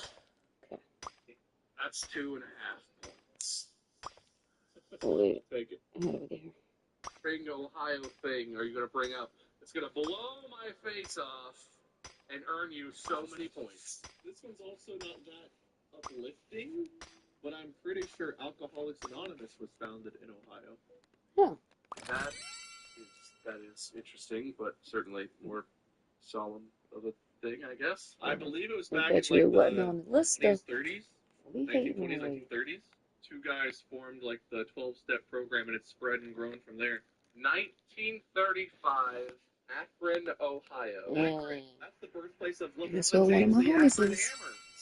And like he you happens say, to know creating of LeBron the James. international peer-led Play ball Floyd and stuff Fellowship, together. a meeting in person and now online of abstinence-based recovery based on the 12-step program. Interesting. My family has some familiarity with AA, so therefore I'm kind of aware of it. Mm-hmm. So it is great. It's a great. It's not an uplifting subject matter. The fact that talking about alcoholism isn't. Yeah. But like AA itself is a good thing that exists. I mean, this is the kind of thing where I'm not well versed on AA, so I don't know anything if there's been any serious like problems with the organization or whatever. But as far as I know, the program is pretty effective. I mean, as far as I know, it's one of the more effective big international programs in terms of helping people who are alcoholics live with their alcoholism. That is a serious topic, but AA, I think, is a good thing in the world. I hope. I'm sure there will be comments where it's like, oh, actually, there were funds that were misappropriated. From what we know right now, it's had a good reputation, and whenever someone's going through that, you think about them going to AA. I hope that that's mostly, if not exclusively, a good thing in the world. I hope so too. It's what you think about when you think about. Oh, you know what though? Because with the auto collectors And I wonder how and related. then the auto there's sellers, other programs, like I'm free to do whatever. and other sort of programs to treat other types of addiction. I wonder how if alcoholics Why Anonymous didn't I think about spawned that? those or if they're related, but interesting. I'm trying to decide how. Let me quantify with the number of points Finally how got good to that Alcoholics 12. Anonymous is. Hang on. Be very careful. Oh, and my box I is mean, full. is it really 3 points worth of good? And my Or, fire's out. I couldn't tell you. You weren't the hope. Boxes are full, fire's that's out. 2.5 points. I need to get a, well, no, 'cause I'm about to get the auto on a scale seller of box. meaningless amounts of points for things. Anyway, yeah, unless anyone has any burning desires to say anything else, do we want to call it? I'm gonna shout a few out. This one probably isn't like the most well known, but it's like it's my Sure, favorite I know. ice cream place because I've had a lot of ice cream and Graders, which is a chain. Oh yeah, Graders. United Dairy Farmers, I worked at for a while. Their ice cream sucks, and you know it. They're not as high quality as Graders, but there's a wider variety. And if I wanted a milkshake, if I wanted an ice cream like in a cup or something, I could definitely go to Graders. Yeah, UDF is great for milkshakes and just like quick stuff, but it's like Graders when I crave black raspberry chip all the time, like just because it's like I've never had another place that gets that kind of ice cream. The fact that Ohio is known for corn, even though soybeans are the #1 crop, but Ohio's known for corn. I think a lot of the Midwest is known for corn, right? Like we're all, because that's what you see when you drive through is the corn fields. You know corn when you see It it. is a lot of corn. It is a lot. I would say farmland and corn, and specifically, is sort of more of a general Midwest. Do I get to yell some out too? Or is Mark it all? Yeah. Well, lightning round this shit. Amish country. We're known for the Amish. We have a big Amish presence. That's true. That's true. Neil Armstrong was born here. A lot of astronauts from Ohio. Should have went the other way. A lot of presidents were born in Ohio. Most presidents, I think. Didn't think that through at all. The fact that the southeast of Ohio, no Ohioans ever been to. 15. That is actually a scientific fact. I believe that. You know what? I can see that. I'm pretty sure no one's ever been there. Nothing exists in southeast Ohio. I have that on my list. Nothing exists. There is nothing there. Bob, you mentioned this, so I didn't shout it out, but one of the most well-known things about Ohio is the football team, Ohio State Buckeyes, or the Ohio State University, because they're nationally relevant pretty much every year. Bengals and Browns, I guess you could argue, to the football team. But I would say Ohio State University, with their success, is probably more known, respected than our other football team. I'm going to say that technically what I have on my list is that Ohio State University fans are nationally, if not internationally, known for being insufferable a-holes. But I will accept that. Generally, the Ohio State University It's the Ohio State University. Cool. You sound really cool when you say it like that. There's the Grumble. The what now? Ohio is very known for that. The what? The one we all pay homage to every 4 years. We make a blood sacrifice to. Oh, that's what that's called? Yeah. Oh. Well, it has many names. It's known by many names over many eras. We have the Mansfield, Ohio haunted place, the reformatory, or the whatever it is, asylum. I'm gonna call it that. The reformatory. Is that what it is? It's the Ohio State Reformatory? I think it's called a reformatory. I think it is. I think what it's called. I don't know what it's called, but I'm just gonna call it that. Because there's a few haunted places in Ohio. I know that's one of them. I can't think of the other one. There's that weird bottomless pit in Sandusky. Sandusky bottomless pit. Was it man-made, or is it just So you a gonna thing fill that up those opened first and then do the auto Right, seller, or they just what? LeBron James. I mentioned him earlier, but he's pretty known for being the Akron Hammer. Then I gotta get with 3,000 more gems, so I can change my light color in the holder. Then I gotta get 2,500 more gems. I don't know much about NBA. Yeah. The only thing else I can think of is like the Lake of Blood. Well, they call it the Lake of Blood, but it's more like a Okay, straight to the auto seller, I don't know what that is. so I can get the other buckets out the way. Sandusky bottomless pit and Lake of Blood that Mark are bringing to the table really give Ohio a very positive image. I gotta be Don't honest. need the bins no more. All that running back and forth bullshit. Nope, I got auto freaking pictures. Alright, well, it feels a little bit like we're winding down. Any Nice. last second ones? It's hard to differentiate Ohio for me from Cincinnati things. Like, Take if I this. say, like, Roses, Sell that's these Cincinnati. and pick these Yeah, mugs up. It's Ohio, but it's Cincinnati. Like, so I'm trying to think of things that aren't just Cincinnati. So I can put down nicer things. I'll concede at this point because I feel like we've Definitely more auto Alright, do you want to fishers. hear a couple that I had that I'm The big surprised ones, didn't come up? Yes. All right. 500,000. Hating the state of Michigan. Is Not a big looking Ohio. forward to that. Oh, yeah. It Well, is. never really crosses my mind. I guess Pittsburgh too, but like that's I call those more of a sports thing. Hating Pittsburgh, also on the list. A lot of hate in Ohio. Making fun of Kentucky, is that on there? Spent so much money on this. Cincinnati's like half. Knock my rarity all down. Kentucky a lot. You're like you're in Cincinnati. Thank God we're not in Kentucky. Like that's a thing. I can leave it for the sake of the rarity, but it's like The Wendy's headquarters is in Columbus. literally That's not actually necessary. Wendy's originates from Ohio. Oh God, Kroger. Kroger Every grocery is a very Euchre. Is Euchre on your list at all? The card game Euchre. No, is that Ohio? I don't know the answer to that, but I remember mentioning it to someone. They were like, "I've never heard of that. That must be like a Midwest thing." I don't know the origins of Euchre, but like very few people outside of here have ever like known what I'm talking about when I mention it. I feel like Euchre is Midwest because I definitely. Yeah, but I don't know where the origin. Oh, also Ohio is the home of B-Dubs, Buffalo Wild Wings, and Whack. Hey! First B-Dubs opened in Columbus, and is Placement is real janky.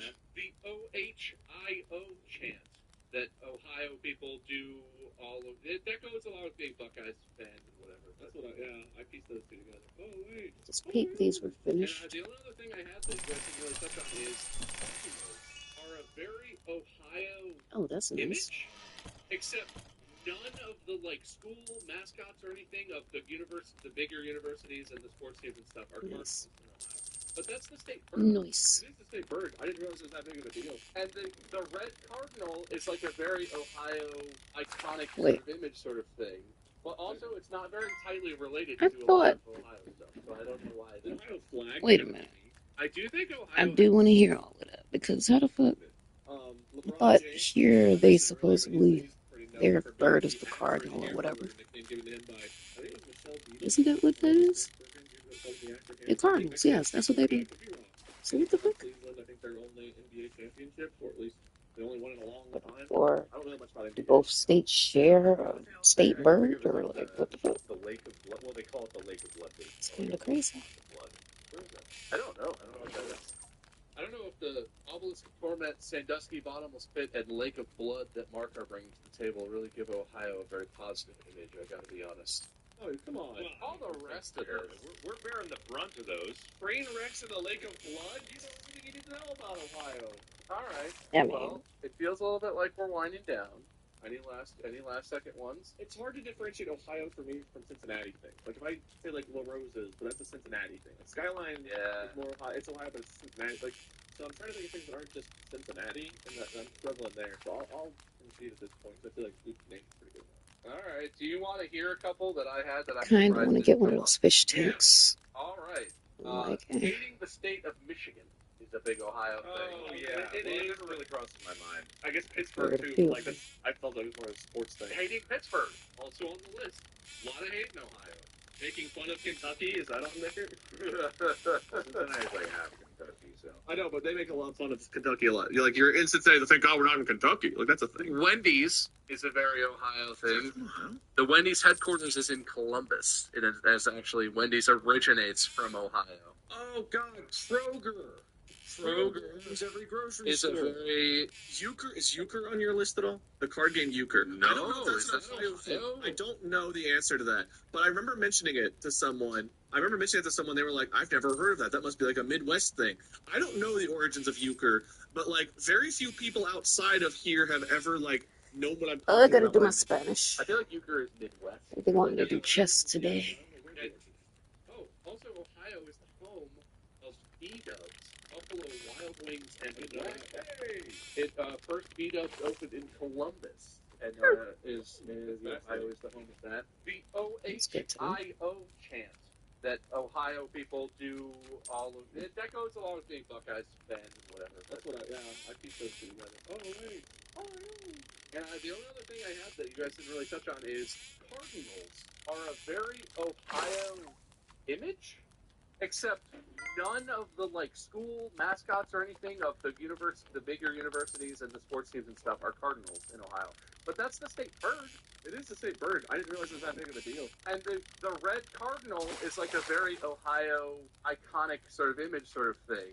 But also, it's not very tightly related to a lot of Ohio stuff, so I don't know why. The Ohio flag's kind of unique. I do think Ohio has one of the cooler state flags. I'm not a big flag nerd, but it's not a rectangle. It's a sort of an angle in, and then it's got a cutout thing. It's pretty What? cool. Anyway, That looks Ohio. old and racist. But we're the only ones. When did I break my fucking thumb? Way more than anyone else. Not my thumb. Jesus Christ. When did I break my thumbnail? Thank God I didn't break my thumb. But the nail? That is a definite mystery right now. And I literally just got finished cleaning them, so what the hell? Because I want you to be happy and come back to me. Yeah, we all Just realize greasy that there broken. are much better places to All live. this and cleaning we all- around. I do miss Ohio. I feel like I like Feels so weird. I gotta Ohio. I have mixed feelings freaking about some of clip it, this but part. there's lots of cool stuff. Shade it. It's a cool place. Yes. My freaking mouth. I've still got family there. They're okay. Anyway, if we're looking at the points total, it was very tight coming into the end of the turn-based rounds. Wade ended up ahead by half a point thanks to Alcoholics Anonymous. But then if you look at the lightning round, you guys were very Did I close. still miss But Wade actually came up with 2 more lightning round answers than Mark did.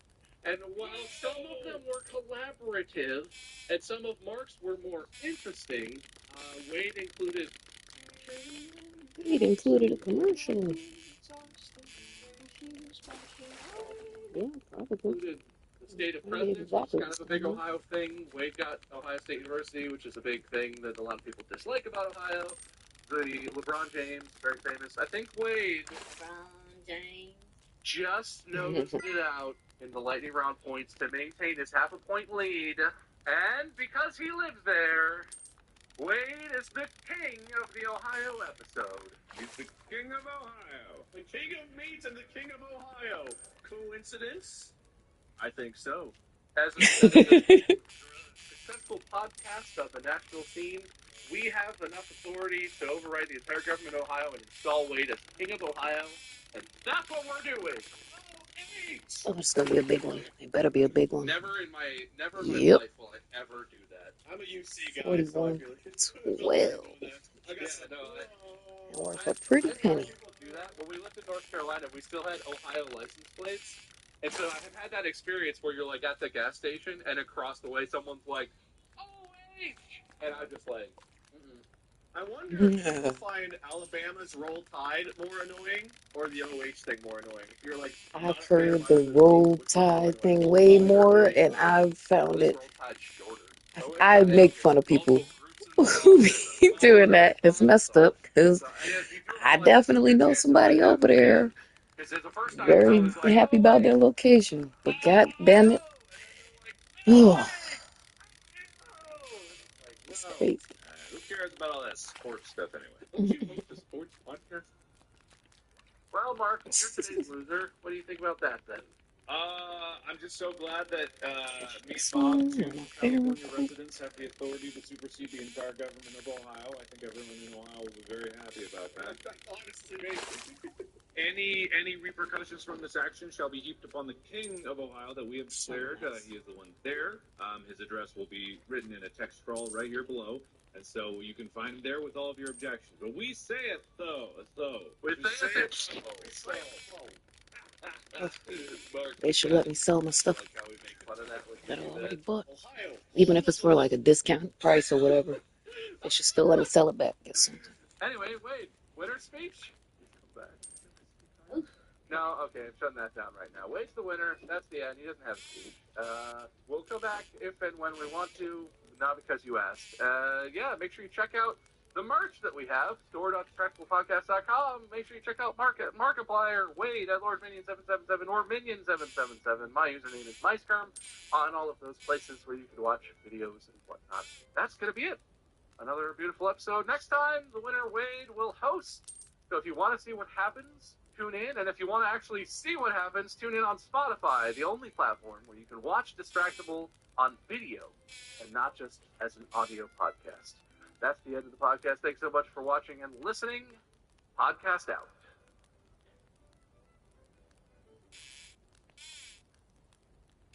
Did your teenager develop depression, anxiety, or eating disorders after becoming addicted to social media platforms? A global settlement may be coming in 2025. These platforms allegedly failed to protect vulnerable youth from addictive algorithms and harmful content for years, putting their mental health at risk. And now landmark lawsuits are forcing them to pay victims. This isn't just talk. Over 1,200 families have already filed lawsuits. CBS News reported that Meta agreed to pay $725 million in a privacy class action settlement in 2023. Reuters covered how TikTok settled a lawsuit for $92 million. And NBC News reported that Snap Inc. is facing a $150 million settlement demand after internal documents revealed they knew their platform was causing depression in teens. The Washington Post exposed court documents showing one family received $345,000 in compensation after their child attempted suicide following social media addiction. Here's what most parents don't realize. If your child has experienced diagnosed depression, anxiety, PTSD, eating disorders, or attempted suicide while obsessively using social media platforms, you may qualify for substantial compensation, but only if you act before attorneys submit the final class action lawsuit. After that, you are permanently excluded. 85% of eligible families will miss this opportunity because they don't think their child's experience counts or they wait too long. It takes just 60 seconds to find out if you qualify. I'll say that. There's 500,000 calls and texts and emails and tons of letters, and everybody gonna say, hey, no, nah. It's gonna piss me off. Good evening, gentle listener, and welcome to They just get away with fucking music all the time. This week, Well, I sit back and be the one dealing with everything anyway. Bullshit. Speaking of bullshit, how many motherfuckers now got my goddamn password? Because other people want to be so fucking friendly all the damn time. Every piece of this stupid ass situation. In a place of distress. It's time for Good Advice. Now sit back and prepare to be distracted and enjoy the show. I need to be distracted for sure. Everybody, welcome back to Distractable. I'm today's host, Wade, and welcome to the show show where I can't get a I'm rocking with my chair. two co-hosts. I get to decide the topic for the day. I assign points as I see fit. Looking like I'm sitting in Whoever front of gets the Cracker most Barrel. points ends up winning, host the next episode, yada, yada, yada. Most importantly, my co-hosts here, Mark and Bob. Hey guys, how's it going? Hello. For the first time, people can see us enjoy us vibing. Doesn't even look like I have any babies stood up on my 400,000. shoulders, so feel pretty good today. You think I'm not about to I get look like I that? have Because a I'm about to get pandemic that. virus. Hello, brothers and sisters. Were you ever groomed, 400,000. inappropriately touched, or abused by anyone connected to the Mormon? Like I have a terrible pandemic virus? What about You actually, you look about the same. Are you worse today, or? Just a little bit. Yeah, I'm always kind of sickly, and I always wear a robe when I record. Well, it has a hood. Yeah, well, it just looks like you're wearing a fleece hoodie, which is not that weird of a thing to wear. That's actually pretty cool. Nice Oh, catch. that looks like a robe. Oh, we couldn't see that part because you're sitting on it. Yeah. And the people at home don't know what the norm is because there's only been like 2 other recordings that are video before this one. One, I think. Oh, we have the beginning. Second one? That should be the second video. Nice. Okay. Well, they know what to expect. They've got one video to base it on. Tell me how you are, David. I'm gonna call Don't you laugh at my I'm pain. in the throes of pre-production, but many cool things that I absolutely cannot talk about are occurring. All the way from here to the movie just dropped, and I still didn't get to go see the fucking movie. Oh, this laugh. Yep, all of that. That's how I feel. You weren't mouthing it because the video might people read your lips. I don't know what you were saying. What I said was, are you doing that thing with the thing where you're at the thing? That part secret? That might be. It might all be secret. Actually, I don't even know if we should tell people on it. Leave it all! Get that out of there, Will. I hope we're not live streaming. We're not live streaming. No, we're not. Are we? Check. I just so because you guys promised me even more pay. Yeah. Hey, you guys should give me your salaries for like the next month. Right? Hey, you know what? 1 extra point to each of you for your financial generosity to me during this crumbling. We're more than gold. Worth it. But other than that, very busy, very, very good. Oddly enough, Wade, you getting COVID has made me paranoid about it because if I get COVID during this film production, it's kind of going to ruin everything. Paranoid. It's terrible. God, when you do look up at the camera like that, it does. I feel for you, and you do start to look sickly. So I'm This is sorry. the best I've felt in like, dude. I feel 100% compared to how I felt 2 days. There was a point I was sitting on the couch and I just like eyeballed Molly and she was like, "Can I get you anything?" And I was like, "Are you dying?" I was like, "Yes." This is where I kind of starting to feel like you do have a severe nutritional deficiency because I feel like your immune system seems weak. You mean eating 1.5 pounds of wings a day for sustenance isn't a balanced diet? Now, I guess I can't talk about that. I'm still kind of doing that myself. Protein is good for you when you have this. I looked it up. Mm-hmm. So sunlight. Yeah, but that's outside. Wait. Yeah, but that's Daily outside. daily nutritionals, like vitamin D, protein, vitamin, other. I'm monitoring my nutritionals closely. Before I started this, I was only getting 2 of 8. That's 1/4. There was only one section of nutritionals where I was like, none of that looks edible, so screw that. But the other one, Nutritionals, what are you talking about? The damn table. Or something? Yes. What are you talking about exactly? Y'all don't. Beans, I don't know. That's what I was buying the other day, man. stuff that grows underground. Green beans. It's like important things to make sure your body gets when you're battling COVID. It was like, What did you get? A pamphlet when you got it? What are you talking about? I Googled, man. I just said he Googled it. Nutrition, COVID nutritionals. How do I? Oh my gosh. I don't remember what I looked up. You didn't make up I'm doing that my word, search history and right y'all now. need to I don't get think your you're asses dead. together. It's always the super smart Remember ones that be what so it was. damn dumb. Nutritionals at Walmart. Get it The auto together. I get when I You Google know that. exactly what he's You know, talking at that about. point, you both got him taken over. Right. Apparently, there's a Walmart brand You called gotta be smarter Best than this to get a point. Nutritionals LLC.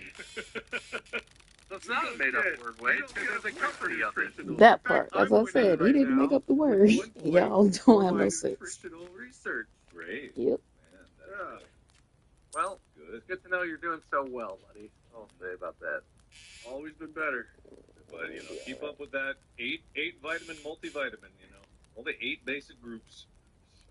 I have a minor fever right now. It's low. It was up to like 103, 104. It's like 99 or something right now. It's not bad. And this is definitely like bad cold right now. But I will say, at its worst, this is top 3 worst things I've dealt with. Even being like vaxxed and boosted and everything. I can't imagine how bad it was if I wasn't. Your nut pain when we were on tour. That seemed like it was pretty rough for you. The uvula was awful because it was like 16 straight hours of misery. I still don't understand what that was. It actually swelled up again slightly for this. Whenever I was at the urgent care and I got diagnosed with COVID, the doctor, she's like, "Yeah, your uvula looks slightly swollen." I was like, "Please prescribe me steroids." Right, immediately. Because I know how this goes. Like dead serious. I was like, I can't go through it again. Quite a bold proclamation. For real though, fuck that. In your life You gotta make me better, and I already know a solution to this problem. All I need is for you to sign the fucking paperwork. Within like 3 days of my scheduled shoulder surgery, they still haven't gotten to have. I feel like this is divine intervention to stop me from getting this surgery. Or it's a combination of the same root cause. Well, not that COVID is, but maybe nutritional drift. Traveling, leaving my house. Both times I've left my house, bad things have happened to me. I need to stay home. I started getting, like, just making sure I was getting 15 minutes of sun, which I haven't been doing since I've been over here, and that's when my sleep's getting worse. But my sleep gets better. I feel better. My mood is better. Just getting 15 minutes of sun, direct sunlight, getting out fully nude, direct sunlight. Go do something right doesn't now. have to be nude. I mean, I am, but you don't have to. I don't feel like me. I don't have nobody who cares enough to I put a reflective card underneath myself, do and I any get of it the like the nice reflection. I don't fucking want wonderful direct on the bubble. things. You got one of those squatty. Not anybody who's supposed to be doing it. Anyway. Let me be specific. Like a nutritional. Very, very specific. It's actually marketed as where it don't shine.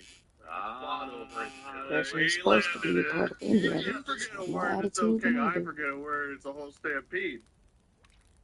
Oh, I'm not sick, so I should get more than you. One, Stop ignoring every last I'm word. cool because I've got an immune system. Like the cool kids must be because I get all my nutritionals. I got tons of exercise. I was eating a variety of foods and healthy foods. And we were down in Orlando walking around like some of the different Disney parks. And that's when I got the uvula thing, was after all that. And I got lots of steps, lots of sunlight, all of that. And then I was also getting sunlight and out and about whenever I got back up with COVID. I think it's just a bad time of year to be out and about. Yeah. I mean, if you're in a crowd of thousands of people, that'll do it. But also, I want to point out 1 or 2 days of doing such healthy things won't have a long-term effect. How about 4? I seen the sun once. I waved right up at him, and I was like, I'm going inside. Did you get outside? I have the last couple months till this week. You drunk? What happened to you? I'm here for you. All of you. That part. Pissed him off. Motherfucker. He said he got COVID. Friends. Right? Wonderful friends. Always the ones that make you feel the best, right? Your closest fucking friends. Pressure has never been higher. But even at my worst, I've come up with the best. We've got a great show in store for you. Like the last episode you hosted? What did she take from her? I don't remember it, so maybe it was good. We'll give you goosebumps, but we know who you will marry.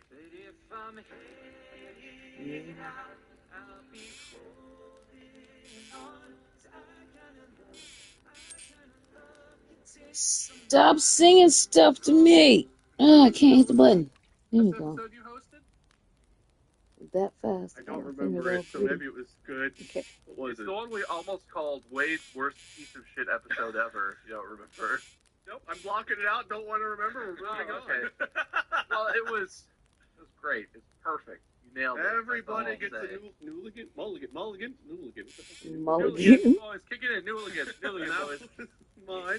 That's This- what happens when you sick as fuck. Today, we're going to talk about, as we've done before, when I've hosted, I've got several different light-hearted discussions to be had, and I'll be assigning points based on the flip of a coin.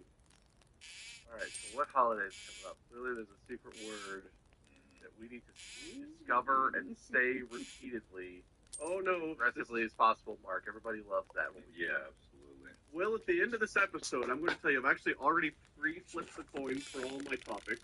At the end of the episode, I'm going to tell you what the coin flips were, so that way at the head of each one, you can tell people whatever, you can show them, however you want to do it. Just so you guys know, a head on the coin flip means that if you give me bad advice on these topics, you get a point. A tails means that if you give me good advice, you get a point. So I'm going to give you guys a Why topic. wouldn't tails be bad advice? Oh, based on a coin Yeah. flip. Maybe bad advice is best because it's funny.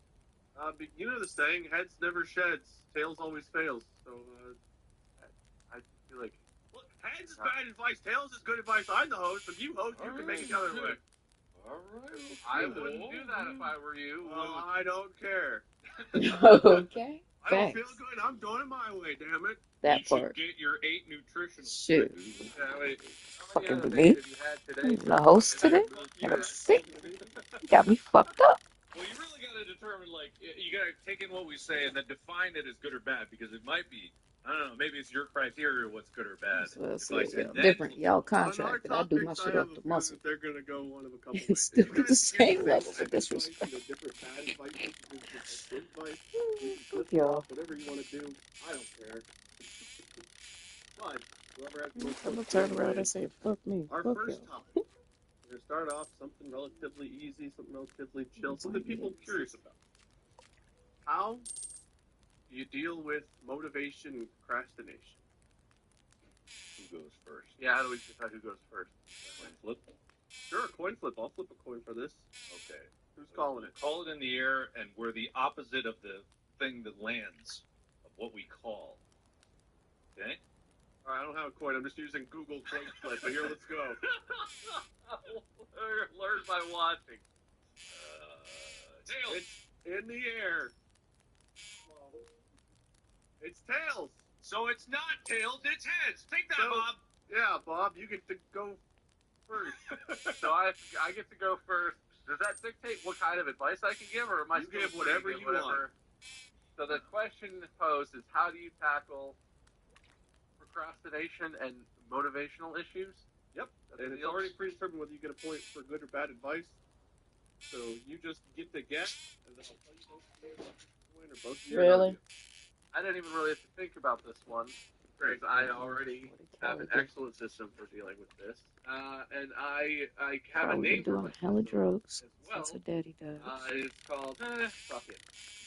And the key really is you have to embrace the reality of who you are as a person. Not that funny, Wade. Oh, he's coughing. Okay. Too bad on a fancy recording setup don't have some kind of cough mute button. You host. Fucking talk. Fucking talk.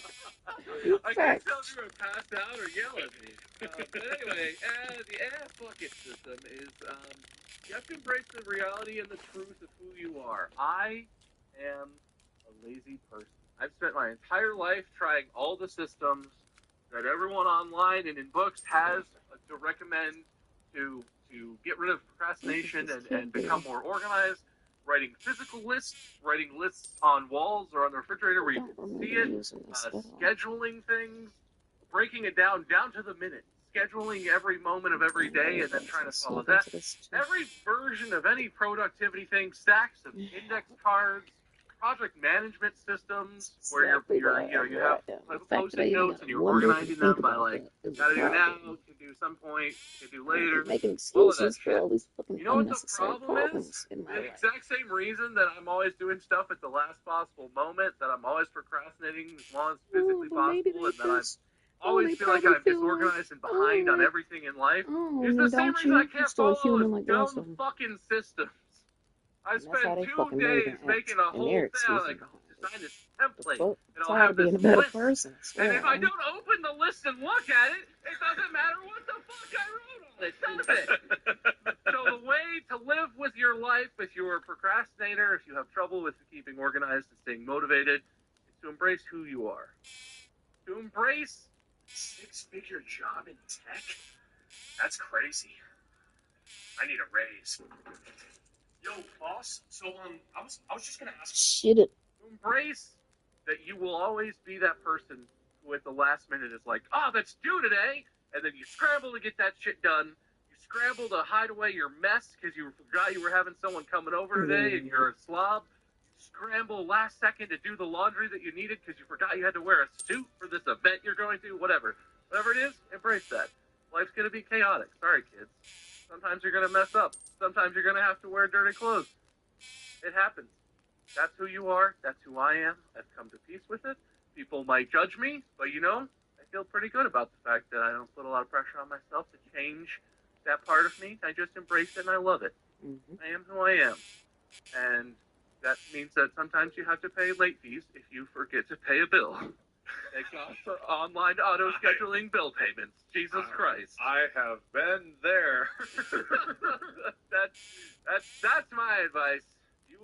You is who you am, and if you're a procrastinator, that shit ain't going away. I'm sorry, friend. This is where it's like the criteria is like it could be good advice and bad advice. Depending on I mean, it really depends what outcome you want. If you want to feel better about your life, I think I get great advice. If you want to not do that anymore, I don't think my advice is very helpful. I think that qualifies as good advice because you're telling people, not everybody's going to get away from it. I think there's you can tell different good advice, right? You can give people good advice that's different. Bad advice, I feel like would be telling people the opposite of like if you're a procrastinator and it works for you, then it works for you. That's not necessarily bad advice. That's good. I think it doesn't really work. You're right. What are you going to do? I struggle with motivation all the time. I get a lot done, but I still just the same as everyone else have ADHD. Well, not everyone is, whatever. You know what I mean. I put my million YouTube plaque on the wall one leg at a time, like everyone else. You're right. Me too. I did that too, just like everybody. Better. It's got to fall down every night. Well, so I found that one piece of the most practical change that I've done that people at home could do literally tomorrow. I'm a big believer in the first thing you do in the morning will set the tone for the entirety of your day. If you start off your day by picking up your phone and looking at it, that will set the tone for the rest of your day. I've always noticed how when I wake up in the morning that there's this kind of clarity of mind, even like the if you close your eyes and like the colors of your neurons firing, washing over your eyes, it's different. Like the patterns are different. So by setting your tone with intention, Nope, like I that's a talked fish. about in my perfect day, I'm sitting here waiting for the one fish that's not moving. That was a perfect I know day. it's another I feel like chest. I had a great plan for the perfect day, and we got all sidetracked But by they're the all boat. fish. But yeah, right. If you're a regular fish, get on the other two I hooks. said the dates made the If boat. you're a The chest, boats made get the on my dates. hook. But So I either can way, place it. starting off and actually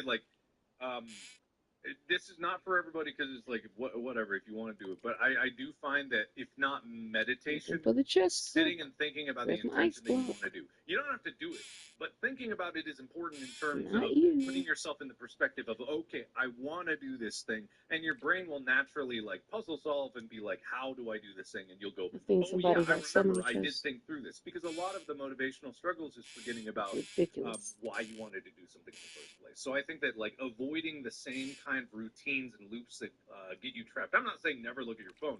That's unrealistic. But at least first thing in the morning, it's like trying to beat a little mini addiction. You're not pushing away forever. You're trying to make Anyway, these they keep catching these bullshit ass fish. peaceful and sacred. So They have a lot more money by now. remember what you needed to do that day. That makes And if it's sense. a rest day, then you just need to remind yourself of that. My I luck find it was very low. relaxing. I don't do it every day either because it's kind of hard to establish that pattern of things to do. But it does help a lot. It allows you time to There we go. This I actually really Well, like that's this, better. and I'm already in my mind. I'm like, oh, I should try that. I'm sure it'll work, unlike every other thing I've ever tried. But I'm curious. Oh no, I have a sneeze. Oh god, I have a sneeze coming. Oh, maybe you should get some fucking sunlight. Try into vegetable, bitch. Right. Hey, I get Because sunlight they because I have to walk definitely outside went to get to my into, office. No, don't do this, do what you're that, saying do makes this, me do wonder that. though. I How? don't say shit Because it on seems some like when you motherfucker wake up, you're like, explicitly be talking oh, about they're trying to figure out or they when I wake up want in the help morning, or like my whatever. alarm goes And off. I know the snooze it answer. like 5 I will times or tell you whatever. what the fuck And when I it actually is. wake up and I'm like, Other than that, oh, shit. Let people do whatever okay, the fuck they I have want to do. 5 minutes before I have to be at the recording with you I guys. sit back and I get my popcorn. And like the first hour of my conscious, I don't get paid for like nothing I do. awakeness, I don't even Motherfucker get me remember. fucked up. I wake up like I was in a medically induced coma, and I don't remember what happened for the last month of my life. Is that not common? Do I sleep wrong? I don't get that, but then again, I've spent a long time setting a very specific wake-up time. I wake up at like 6 a.m. no matter what time zone I'm in.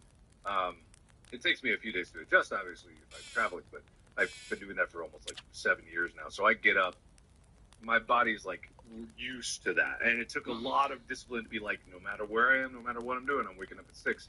So I got used to that. But even before that, I don't think it was like that. Did you struggle with social media addiction when you were younger? Many of us grew up on platforms designed to keep us hooked. And for some, You look it's like seriously... you are 18 years old, honey. So I got used to that. But even before that, I don't think it was like that. We didn't grow up I mean, together at maybe all. I'm just a really unhealthy person. You could have been one of my Or kids. whatever. I mean, I met the baby also. But is that even before the baby? So What yeah, we so the baby doing? thing, We created the Mandy, internet. the way we're doing it right now, I abused stay it. up late mostly, and then Mandy sort of gets up in the middle of the night early, but really she Well, gets up the ones like right 3 or before 4, us usually created sort it, of but we the swap ones who off. made the shit poppin' So I do get to sleep into the morning. and So I don't created get all the as much shit sleep y'all as I used to, but I ruined. still like wake up in the morning. Whose mouse Not is because this? the baby's screaming and I have to, but because it's like We I got just get to people. wake up when I One, still do that. two. This morning I had an alarm set for Okay, 10. that's fine. I'm not upset with I that. remember waking up I might even go like help them. 10:15 or 10:20, having no memory of having snoozed my alarm 2 or 3 times. Waking up to my alarm, looking at me and like, how is it 10:20? I set you for 10. What? And then sitting in bed, like sitting on the edge of the bed for a minute, literally just being like, Sunday? Is it Sunday today? And looking at my phone and be like, what day is it? When is it? What's happening? I was barely even alive for a while this morning. And there's my son. So like that's how it is every time I wake up. It feels like I don't know what's happening. I don't know what day of the week it is. Anyway. I got beat up last night and then I just passed out and now I'm like awake and I'm like, what the fuck? I'm sorry, Bob. If I just take What my happened? vegetables, I'm sure you'd be better. Hey, I get all 8 of my nutritionals. I know, it's my fault. Look, I do think that like there are certain supplements that you can take that help us sleep. I found magnesium is actually an under nutritional. Right, here to help with Bob's sleep. You guys get 0 points. I appreciate it. What? You haven't even flipped your coin. Yeah, wait, No, I did. I flipped it ahead of time. They're all free. So did we both give good advice? Is that what you're saying? Good advice, and it was a head. So I wanted bad advice for that one. Well, I don't think Bob's was good advice. It's good advice for quality of life. It's not good advice necessarily. It was good advice to other me. goals, but Look, I lived that life. I'm a procrastinator, and I perform better as one. I've told this story, I think, before here. I've definitely told it before on the stream. In high school, I remember in AP English, I put like 3 or 4 weeks of effort into like the first English paper I wrote. And I was very proud of it. I got a C minus. And I was like, You know I'm you an can't A2. go in there. Stop I'm going it. to put this much effort in Are and you get getting this. on that potty? Ain't worth it. Are you getting I'm on going that back the potty? last minute. Whatever I get, I get. Every other paper the rest of the year, A. Doing it the day before, 0 revision. Like, I didn't look it over. Done. Spell check. Done. Turn it in. A. I work better in crunch time. I don't know. And so it works for me. And that was like the last time I ever tried doing things ahead of time. I was like, everything else, fuck it. Last minute. Why? Because that one time I proved to myself I work better last minute. I love that story so much more. You learn the wrong lesson by succeeding with minimal effort and maximum procrastination. I just love the idea that you worked for 3 weeks on a paper and you turn it in, and then the teacher's like C minus, and you're like, You want to cry and start tearing stuff up? And then the next time you do the procrastination thing, you turn it in, and the teacher's like, C minus, and you're like, I am an A student. Everyone else here must be a fucking genius because that was an A paper. I just wasn't gonna put that much effort into, like, to me C was failing, so like to put that much effort into getting a C, I was like, I do get what you're saying, but there are things in the human experience beyond essays and school in general. I'm here as one of the 3 hosts of Distractible with my horrible life choices, so I think I've done okay. But I'm just saying, for those These things are that like, Where? Show me. Blue?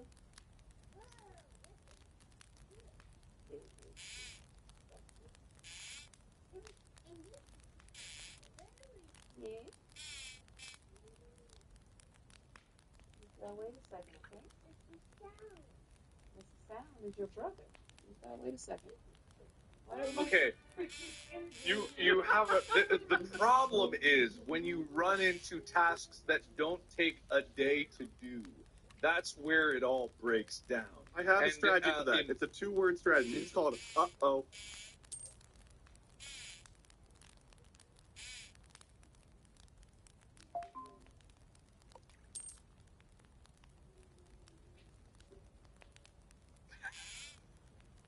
See, if I show up to set and I'm going with the uh-oh method, there's going to be a lot more chaining uh-ohs down the road because no one knows what's going on. It doesn't work for literally everything, right? Like, if you're trying to memorize vocab words, you can't literally memorize it. Like, those you have to kind of do a little bit longer every time. Thinking back to school, there were things you had to, like, pace out a little bit. But there were definitely things where it's like, okay, I'm going to write this paper. I'm going to get someone else to read it. I'm going to read it, go over it, see what changes, make sure I didn't screw up or say something wrong. Like, that always made my work worse whenever I went over it a second time, and I don't know why. Every paper I ever wrote, if I went over it again and I made changes, they were always worse. Thinking weighed much worse than not thinking. Your subconscious is a much superior way to It what is. we're seeing right now. It gets all the nutritionals.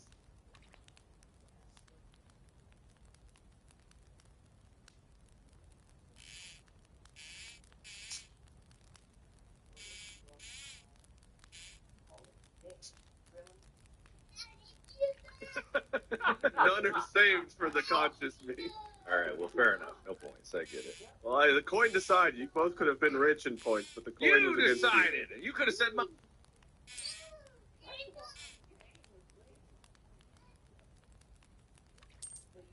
it and run. No.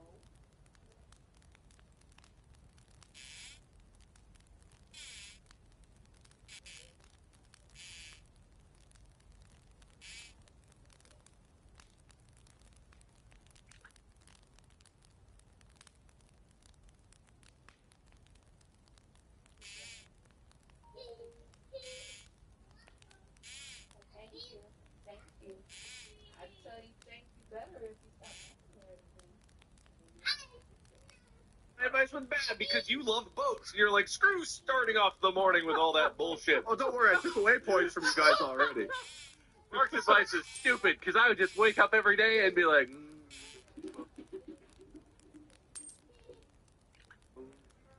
A lot of dry rubs out there, but they're nothing like the dry rubs in here. Zaxby's famous fingers and wings in savory garlic parm, spicy Nashville hot, and zesty lemon pepper. You see that? Now Zaxby's is just rubbing it in. Who's got the sauce? Zaxby's. File free in the app if you didn't file with us last year. Just file with TurboTax Do-It-Yourself by February 28th, no matter your tax situation. Get the TurboTax app now.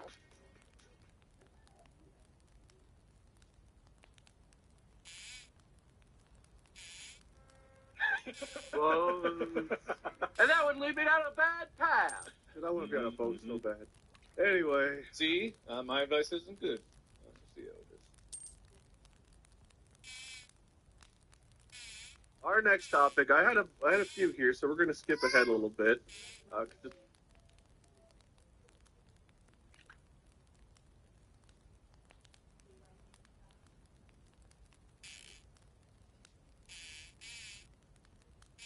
Based on time, we got time for probably like 3 more, right? I'll keep my advice shorter from now on. Our next advice here is going to be Advice to someone asking you in general. Tell them about the birds and the bees.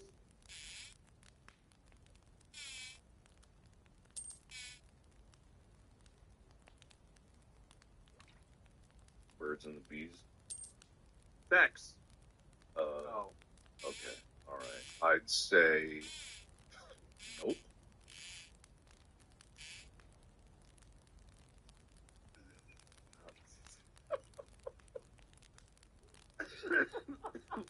I was trying to think of bad advice.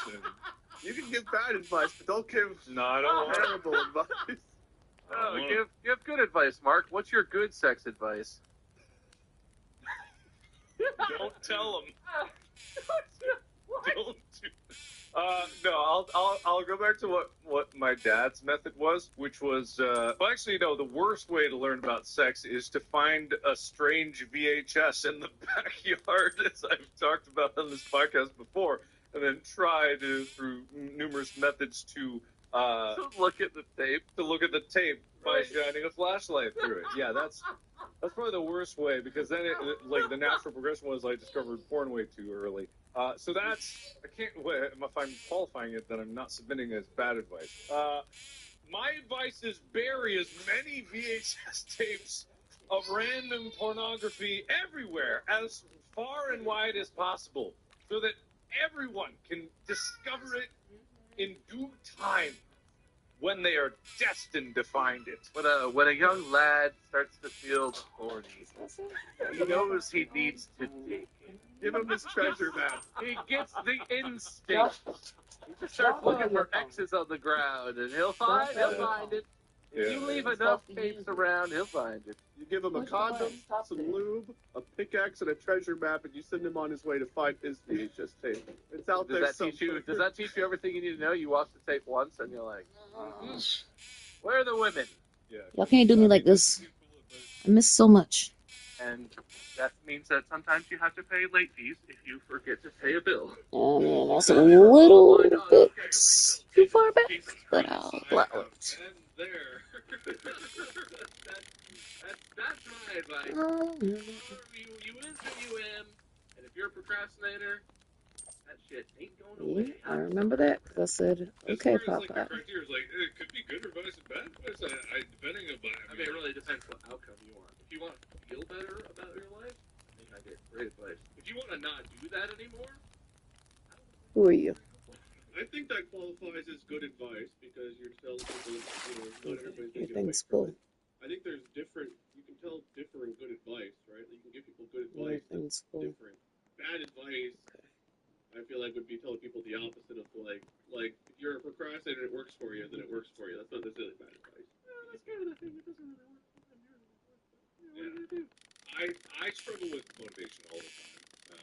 I get a lot done, but still, just same as everyone else, have ADHD. Well, not everyone has ADHD, whatever. You know what I mean. I put my million YouTube plaque on the wall one leg at a time, like everyone else. Me too. I did that too. Just like She's such a nice person.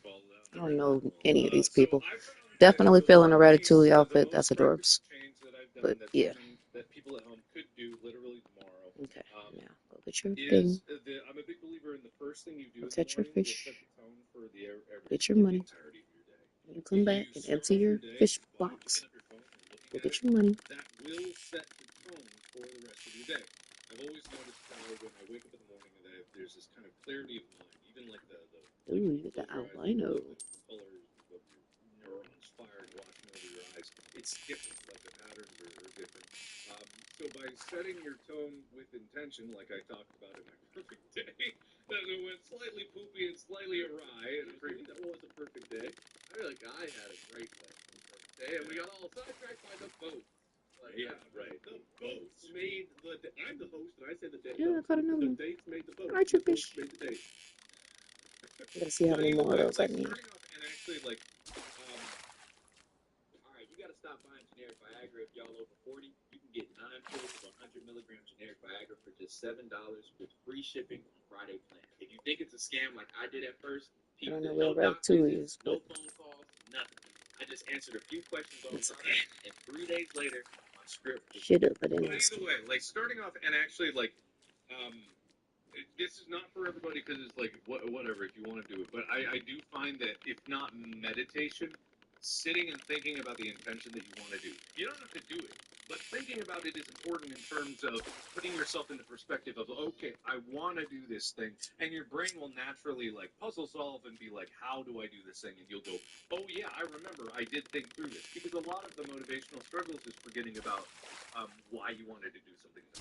So I think that like avoiding the same kind of routines and loops that get you trapped. I'm not saying never look at your phone. That's unrealistic. But at least first thing in the morning, it's like trying to beat a little mini addiction. You're not pushing away forever, but you're trying to make at least like 15 minutes in the morning peaceful and sacred so that you can actually remember what you needed to do that day. And if that day's a rest day, then you just need to remind yourself that. I find it very relaxing. I don't do it every day either because it's kind of hard to establish that pattern of things to do. But it does help a lot with motivation because it allows you time to remember why. I actually really like that advice, and I'm already in my line. I'm like, oh, I should try that. I'm sure it'll work, unlike every other thing I've ever tried. But I'm curious. I didn't pay attention to anything again. Sometimes you're gonna mess up. Sometimes you're gonna have to wear Go dirty ahead through clothes. your procrastination speech, Bob. That's who you are. That's who I am. I've come to peace with it. People might judge me, but I feel pretty good about the fact that I don't put a lot of pressure on myself to change that part of me. I just embrace it and I love it. I am who I am. And that means that sometimes you have to pay late fees if you forget to pay a bill. Thank God for online auto scheduling bill payments. Jesus Christ. I have been there. That's my advice. I'm just You are, doing you this. is who I you am. already did You're a my procrastinator. fishing somebody else's That's fishing it. hole Go thing away. and all that. Pretty good. This is where it's like And it the was criteria, less like fish it than could be usual. good advice and bad advice. But I Depending on I mean, it really depends what outcome you want. If you want to feel better about your life, then I get great advice. If you want to not do that anymore, I think that qualifies as good advice because you're telling people, not everybody's going to get away from it. I think there's you can tell different good advice, right? Like you can give people good advice that's different. Bad advice, I feel like would be telling people the opposite of like you're a procrastinator, it works for you, then it works for you. That's not necessarily bad advice. that's kind of the thing. It doesn't really work. I struggle with motivation all the time. I get a lot done, but I still like just stand there. That ADHD. Well, not everyone is able, whatever. You know what I mean. I put my million YouTube black on the wall one leg at a time, like everyone else. Me too. I did that too, just like You're everybody. Up better if it's got to fall down every night. Like, So I y'all found better that catch up. one piece of the most practical change I'm giving that it to you. that people at home Hurry could up. do literally tomorrow I'll find something else for me to do. I'm a big I believer already in the said I first was thing gonna you get do in back the on here morning later, is but set the that tone auto for catcher, every those single auto day. catchers, So they you caught my start eye. off your day by picking up Then the I'm phone about to and get the looking at bigger it. one. I That think it costs will set the 500,000. tone for the rest of your day. I've always noticed how when I wake up in the morning that there's this kind of clarity of And the mind. infinite fire, of course, of Close your eyes course. and like the colors of your neurons Okay, we fire got wash another over your one. eyes. It's different. Like the patterns are different. Help this one, that one, So the by next one, setting and then your I'm gonna see tone what's going on with in mine. intention, like I talked about in my perfect day, that went slightly poopy and I slightly did it awry. again. That was a perfect day. I feel like I had a great day. I didn't listen to nothing they said. I'm not gonna start it back on y'all again. That's just rude. The boats made I'm the host, and I said the dates made the boats, and the boats made the dates. But either way, like starting off and Another actually archer fish. Let's go. I hope they give me more gems. Just give me a whole ass load of archer fish, so I can finish that task. Meditation, sitting and thinking about the intention that I think I needed to catch 60 of them in total. thinking about it is important in terms of putting yourself in the perspective of okay, I want to do this thing, and your brain will naturally like puzzle solve and be like, how do I do this thing? And you'll go, oh yeah, I remember I did think through this because a lot of the motivational struggles is forgetting about why you wanted to do something. So I think that like avoiding the same kind of routines and loops that get you trapped. I'm not saying never look at your phone. That's unrealistic. But at least first thing in the morning, it's like trying to beat a little mini addiction. You're not pushing away forever. You're trying to make at least like 15 minutes in the morning peaceful and sacred so that you can actually remember what you needed to do that day. And if that day's a rest day, then you just need to remind yourself of that. I find it very relaxing. I don't do it every day either because it's kind of hard to establish that pattern of things to do. But it does help a lot. It allows you time to remember why. I actually really like that advice, and I'm already in my mind. I'm like, oh, I should try that. I'm sure it'll work unlike every other thing I've ever tried. But I'm curious. Oh no, I have a sneeze. Oh god, I have a sneeze coming. Oh, maybe you should get some fucking sunlight. Try to vegetable bit. Hey, I get sunlight because I have to walk outside to get to my office. No, what you're saying makes me wonder though. How? Because it seems like when you wake up, you're like, oh, ooh, I'm awake. When I wake up in the morning, like my alarm goes off, I snooze it like 5 times or whatever, and when I actually wake up, I wake up and I'm like, oh, okay, I have 5 minutes before I have to be at the recording with the guys. I should. And like the first hour of my conscious, I don't even remember. I wake up like I was in a medically induced coma, and I don't remember what happened for the last month of my life. Is that not common? Do I sleep wrong? I don't get that, but then again, I've spent a long time setting a very specific wake-up time. I wake up at like 6 a.m. no matter what time zone I'm in. It takes me a few days to adjust, obviously. I've been doing that for almost like 7 years now. So I get up, my body's like used to that, and it took a lot of discipline to be like, no matter where I am, no matter what I'm doing, I'm waking up at 6. So I got used to that. But even before that, I don't think it was like that. I mean, maybe I'm just a really unhealthy person, or whatever. I mean, I mentioned the baby like, also, but is that even before the baby? So yeah, so the baby thing, Mandy, the way we're doing it right now, I stay up late mostly, and then Mandy sort of gets up in the middle of the night early, but really she gets up like 3 or 4 usually. We sort of swap off. So I do get to sleep into the morning. So I don't get as much sleep as I used to, but I still like wake up in the morning. Not because the baby's screaming and I have to, but because like I just get to wake up when I still do that. This morning I had an alarm set for 10. I remember waking up at like 10:15 or 10:20, having no memory of having snoozed my alarm 2 or 3 times. Right. Waking up to my alarm, I'll be looking doing at me that. like, how is it 10:20? I set you for 10. What? And then sitting in bed, like sitting on the edge of the bed for a minute, literally just being like, Sunday? Is it Sunday today? And looking at my phone and be like, what day is it? When is it? What's happening? I was barely even alive for a while this morning. I'm okay now. I've been awake for a couple hours. But like that's how it is every time I wake up. It feels like I don't know what's happening. I don't know what day of the week it is. I got beat up last night and then I just passed out. Now I'm like awake. I'm sorry, Bob. If I just take your vegetables, I'm sure you'd be better. I get all 8 of my nutritional. I know, it's my fault. Look, I do think that like there are certain supplements that you can take that help us sleep. I found magnesium is actually an under crystalline. We're here to help with Bob's sleep. You guys get 0 points. Yep, exactly. Sitting there hosting the episode of COVID. So did we both give good advice? Is that what you're giving good advice? And it was ahead, so I wanted bad advice for that one. Well, I don't think Bob's was good advice. It's good advice for quality of life. It's not good advice necessarily. It was good advice to other me. rules, but Look, I lived that life. I'm a procrastinator, and I perform better at it. I've told this story, I think, before here. I've definitely told it before on screen. In high school, I remember in 8th English, I put like 3 or 4 Bleeding sheets heavily of from your effort into, face. like, the first English paper I wrote. And I was very proud of it. I got a C minus on it. Crazy. And I was like, I'm an A student. If I'm going to put this much effort in and get this, ain't worth it. Fuck it, I'm going back to last minute. Whatever I get, I get. Every other paper the rest of the year, A. Doing it the day before, 0 revision, like I didn't look it over. Done, spell check, done. Turn it in, A. I work better on crunch time. I don't know. I'm catching 2 fish on the way. What you doing? Okay.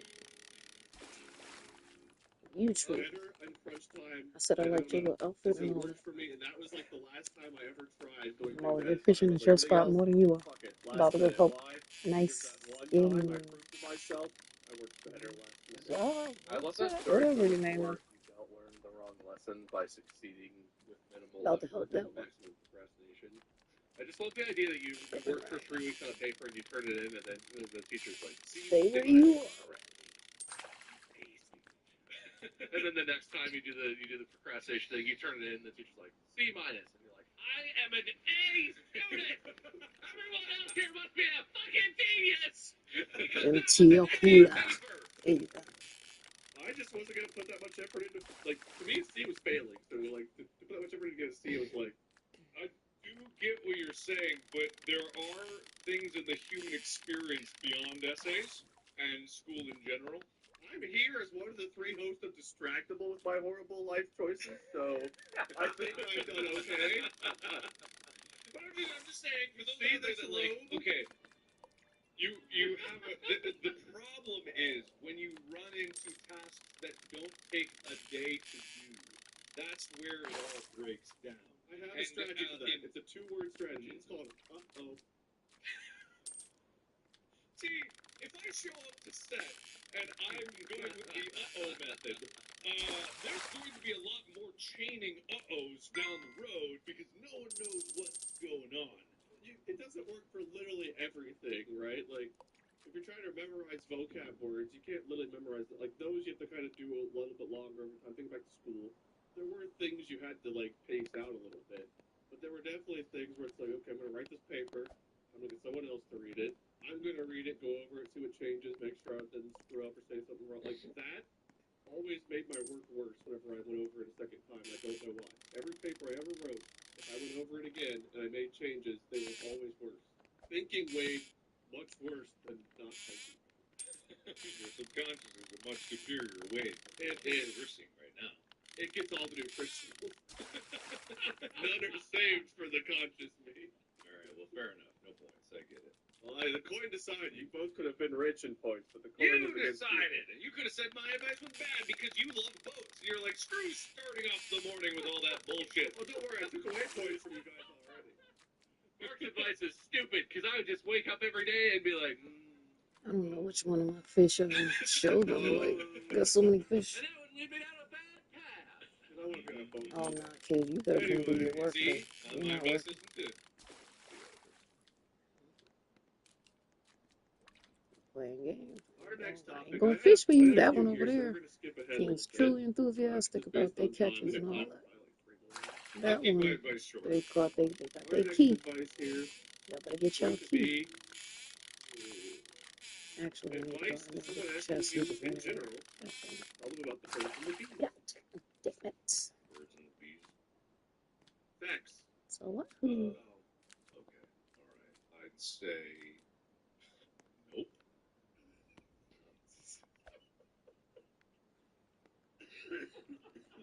I was trying to think of bad advice.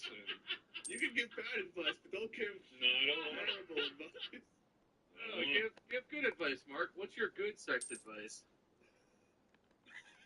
Don't tell them.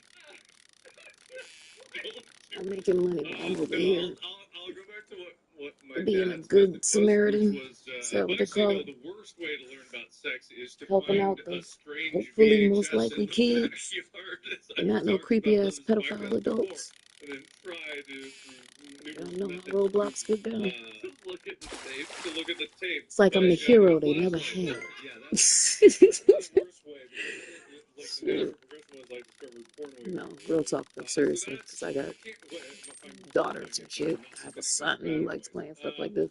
My advice is bury as I'm gonna need y'all to cut that out. For somebody cut y'all out. Plain and simple. everywhere, as far and wide as possible. That's all I'm So saying. that everyone can discover it They got no shame. time. Alright, that's all I'm When saying. they are I ain't gonna say it. destined to find it. When a young lad starts to feel the horny, he knows he needs to dig. Give him his treasure map. He gets the instinct. He just starts looking for X's on the ground, and he'll find it. If you leave enough tapes around, he'll find it. You give him a condom, some lube, a pickaxe, and a treasure map, and you send him on his way to find his VHS tape. It's out there. Does that teach you everything you need to know? You watch the tape once, and you're like, where are the women? Yeah, because I mean, this is the equivalent, but just like I don't know what the good advice is because my dad actually gave me a book that was like, flip open, like, what's sex about? I think I talked about this before, and like that just had so many more questions to it than when he gave me that. I already knew what pornography was. like for years prior to that, and I had so many Still a questions fucking about lady. that, and then Like, this book bruh, just answered I'm not sitting on a goddamn and so it was bucket. just like I was just I'm sitting in a swirling big, with comfy confusion. red chair. I'm I like, thought I was sitting in my big, comfy red chair. Y'all so know that's my yeah, shit. those are my bad advice. The fuck? Or good, depending I on like what the the green chair. I question got is. a green chair. Oh, And I was still like, hard to play both you could sides. have seen Take my all chair. your points. Well, I do like that's a 3, good 4 point. fish. I thought you were going to give good advice, and so I I'm gonna spent get the up whole out of here. time imagining what my bad advice. But maybe this is good advice. You could give that. If it was just some person, a Get me a random person, I'm working at yeah. UDF, and I'm gonna some get this random one. I'm person gonna get one walks in more, and and then I'm done with recognizes this that one. I am the sexual genius because I'm obviously working the counter at UDF. As you experienced, Wade, my advice would be to answer that sort of question. It's not full, but I'm not gonna fill it because that's your job. I'm gonna go over there. Because then the person can get whatever they need from it. Yeah. Right? If they really, first of all, if that happened to me, I would probably be like, I'm not going to engage. I'm gonna pass on this conversation. But if they really push the issue, I would do something. I would go into something like, all right, you want to know the truth? Oh, I can open You want my me to teach you? boxes. You have to ask yourself, Oh, what you better be a question? big ass, expensive ass Do fish. you want to be a bird or a bee? And you are Birds both are not as lightweight, expensive as you could big have been, but wings, I'm not complaining. glidey. They swoop I'm not around, they complaining at come, all. they go. They keep a nest. It's nice, it's warm, it's comfortable, it's inviting. Or do you want to be a bee? You fly, you dart around, back and forth, all over the place. You dance to communicate. You got a stinger down there, but you die if you use it. You live in a hive. There's hundreds, thousands of other bees. You all just crawl all over each other all the time. Bees constantly going out, finding a new flower, dipping in the booty. I don't know when I did that, but I'm happy I got it. Yep, 60. 33 out of 60. Do you want to be a bird or a bee? And that's as specific as I would get. And they'd be like, what is this? Is the stinger a penis? They're like, it's a stinger. You're a bee. Answer me. And then, either you scare them away or they would find whatever truth they needed to find inside of that, and you wouldn't have to explain anything real about sex stuff to them. Because I don't want to have that conversation with. Gross, dude. Why are these guys covered in mud? Oh, we got one. That was really fast. Wait, that one was only 5, but we need to hit. Shit. Shut your mouth, Have that Missy. conversation with basically anyone who exists, let alone a stranger, theoretically. Yeah, it sucks. I love what you said, real right, because I imagine just like you call someone up from the back of the UDF and it's This like, so guy's you cool. want to know about sex? Well, one of us speaks in riddles and one of us speaks in rhymes. Knew it was coming. Ask you your question. Give you our time. Answer our riddles 3, and we will answer your question 1. Is your penis too slight? Is it covered in blight? Did you put on a condom? Because you're gonna want them. Yeah, no, rhymes and riddles would probably also suffice to either end the conversation quickly or completely scare the person off from ever entering that place again. I like the idea of you're like, well, I'll answer your question, but you have to answer a riddle. They're like, okay. And you take like a mop, and you flip it over, and put the mop over your head to become like your hair. And you hunch over, and you start doing little dances and tell the riddle. And they still play along. Oh, I thought the question was gonna be, do you affect me? You put the mop over your head. Do you want to fuck me? Not like that. Not like that. No. Oh, okay. I don't know. I don't think that. I think that's bad advice. Wait, do you do that in the mirror at home? Do you put a mop over your hair? Just like, do you want to fuck me? It's like Buffalo Bill, but instead of wearing people's skin, I just wear wigs. I'm like, I'd fuck me. No, no. Fuck around. The song is the place song to live. Yeah, play that music. I hop around. Stupid.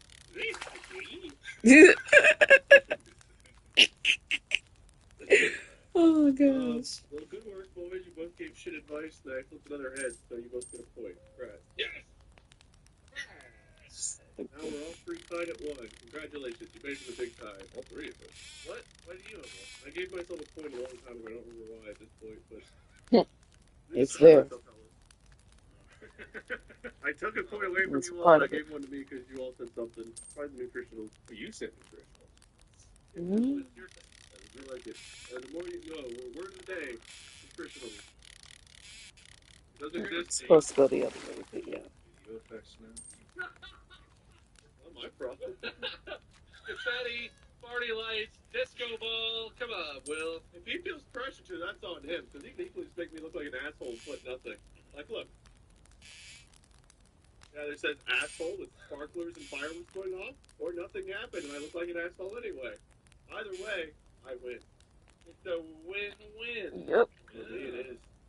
But will resist the power of editing. I'd say yes, you can. Next device.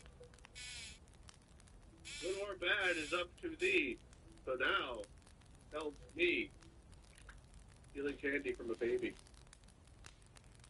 How to? Yeah, whether you Good or should bad or how to do it. Approach it. What did I say I was Like gonna to. buy? Oh, the hang Babies glider. are really susceptible to punches. I feel like their grip strength Why? is real low. Why not? I Do I feel need it? like, No. Do I you want know, it? Oh, yes. And I honestly, got pushing automatic the fishing rods. carriage over Can I is really good resist? advice because this all works. You can't say it's very bad. effective. It's very effective. There's Let's numerous keep going with strategies. that. You know, We'll give me that. you could trick it like Indiana Jones style. You could replace it with something and Again, no. is there Why nowhere I does can that sell baby have this stuff? candy anyway? Shouldn't give sugar that early or that quantity. That baby shouldn't have candy. You're doing the right thing by taking it away. This is still good advice. This is easy. What? This is easy. You're gonna give the baby diseases? I never said that. I just said the word. What's the implication? There is no implication. Well, you heard it here first. We're gonna have to check with legal on this one. Hey, good.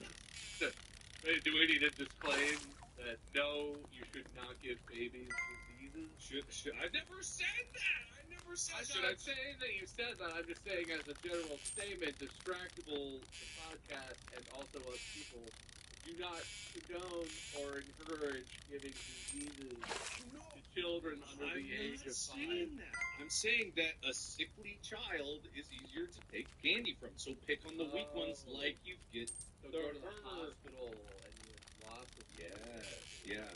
The premature babies that have candy, you could take it right. We're right outside like the doctor's office or dentist office. You know, like they go in, they're good, and they come out, they get like their little candy on the way out. They've already been through a lot that day, so yeah, they're probably easier to take right from the source.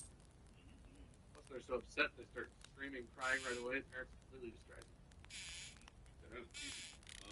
Bob, your advice. Well, I would say that most people probably approach this tough problem, tough situation, tough heist, if you will, from the wrong perspective. Defeating the baby is. Your channels never cease to amaze me. They are retarded. There's always a plus. Oh my goodness. The baby is. Child's play, really. Babies are defenseless. Like Mark was saying, they can't do anything. They don't know. But the real problem is they have a guardian with them. That's the issue. If you can just run right up to a baby and get right past the guardian and have access, then Mark's strategies all work pretty well, I guess.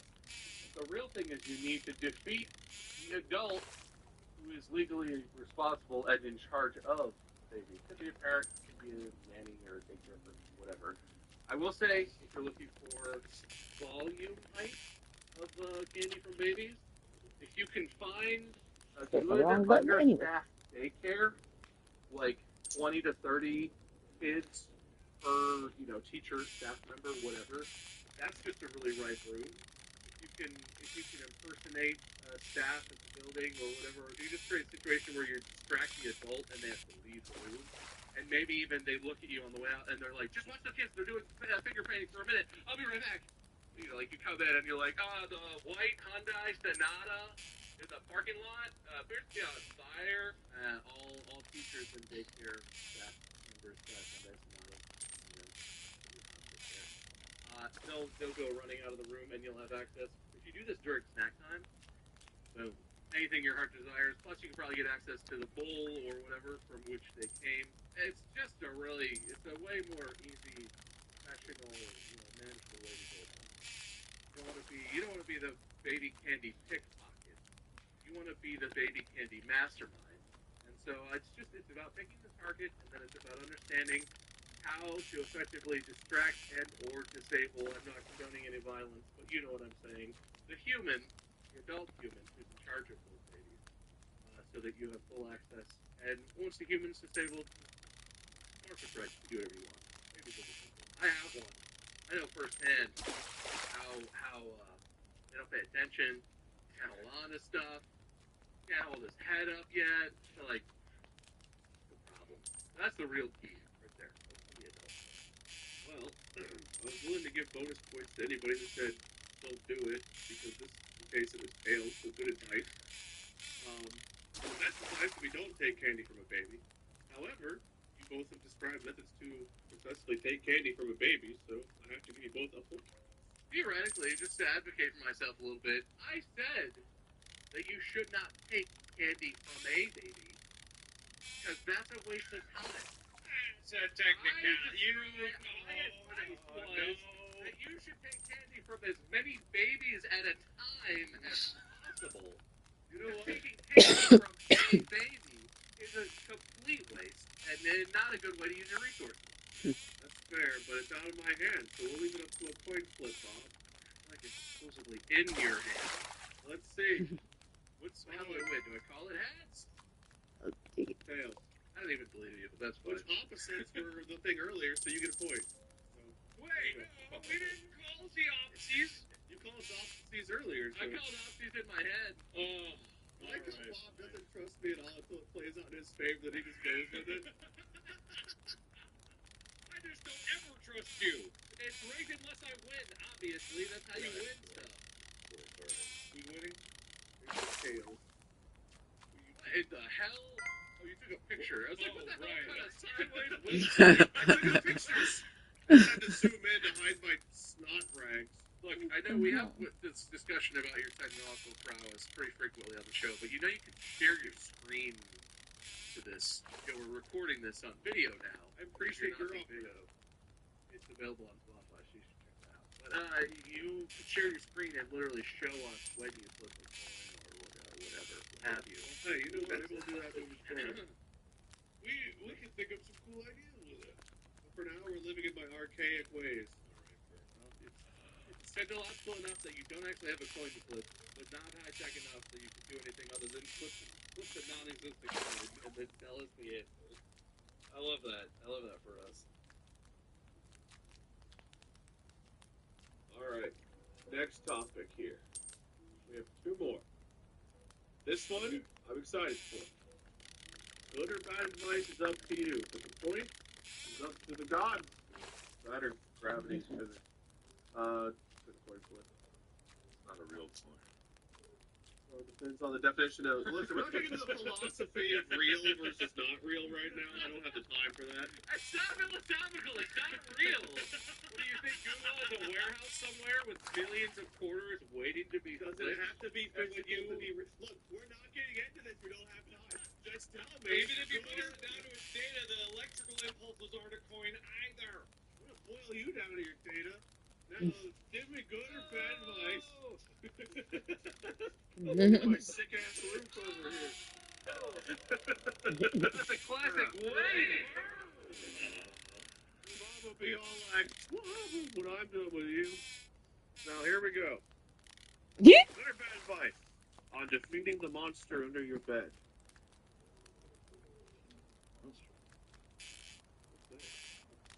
I went first last time.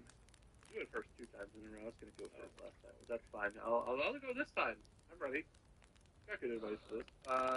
Well, you know what? I can say this because I am one now. You know who defeats the monster under your bed? Wait a minute. I just thought all the way through what I was about to say. I have to say it now, but it feels bad. Your dad does.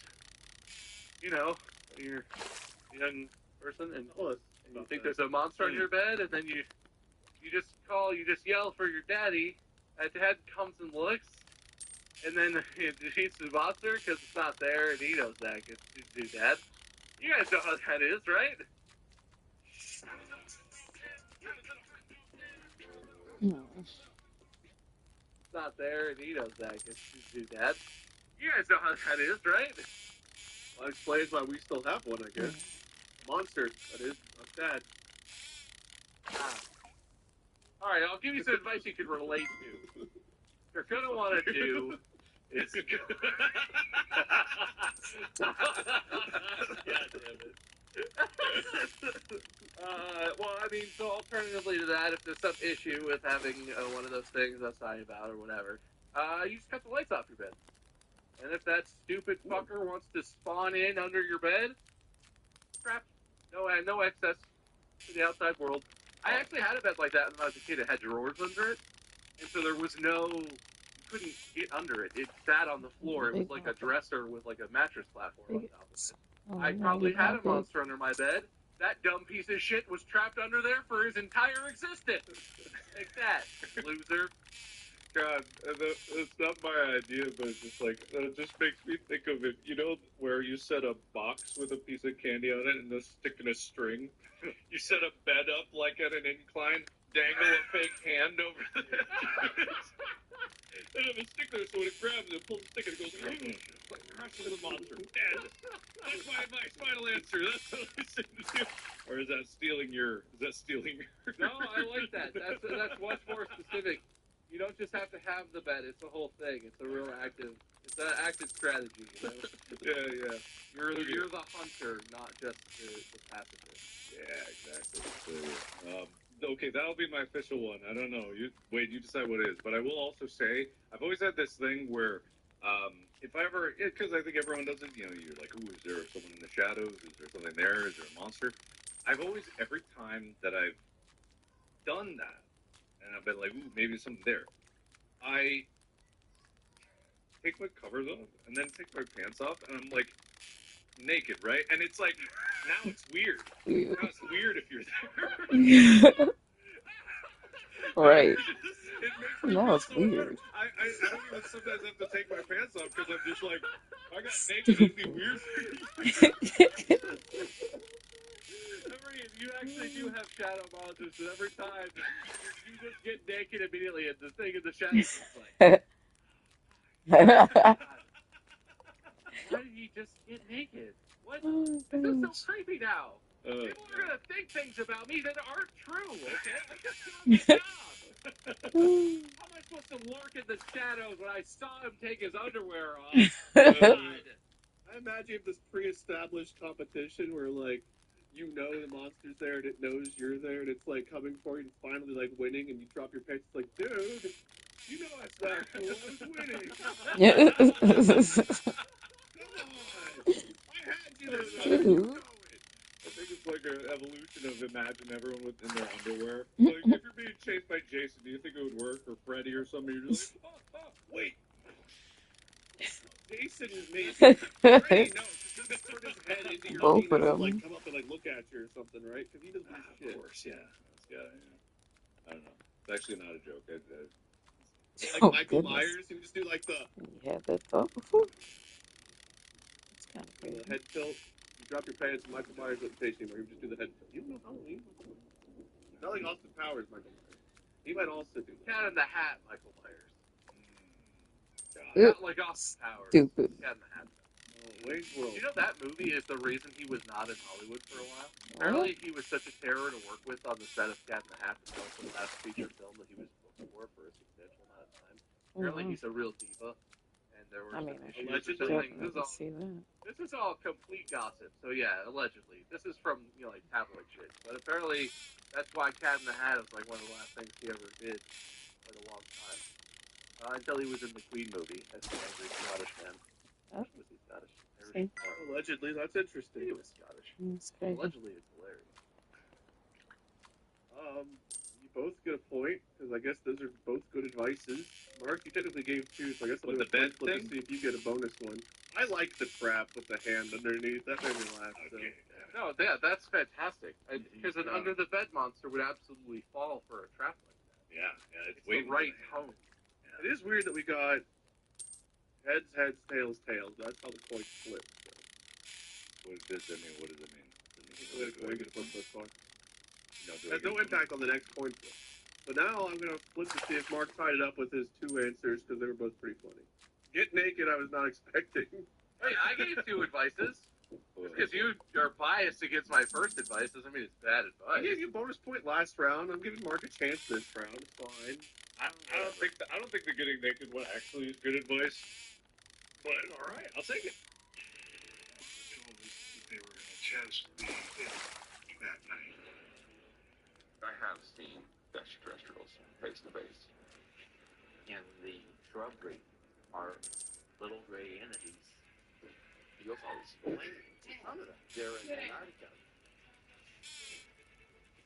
This dog is expressed because they were captured. There has been direct contact over many, many years. Current galactic standard has only been in operation for about the last 50,000 years. And he goes, yeah, this is from the craft they've had since the 1940s. Some of them have crystals embedded in their skulls. I always felt very comfortable with them. They've shown me quite a bit of what our future looks like. We need to come together as a people.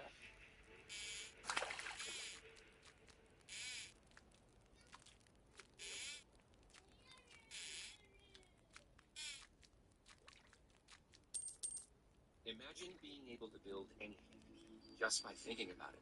Meet Base 44, a complete AI creation platform made for anyone with an idea and a drive to bring it to life. Describe what you want and watch it take shape. You can plan, customize, and expand in any direction. From tools built for one to platforms ready for many. From passion projects to enterprise-grade systems. Everything is built in and ready to launch. It's a new world of creation where you can go as far as your imagination takes you. Can you imagine it? Let's make your dream a reality right now.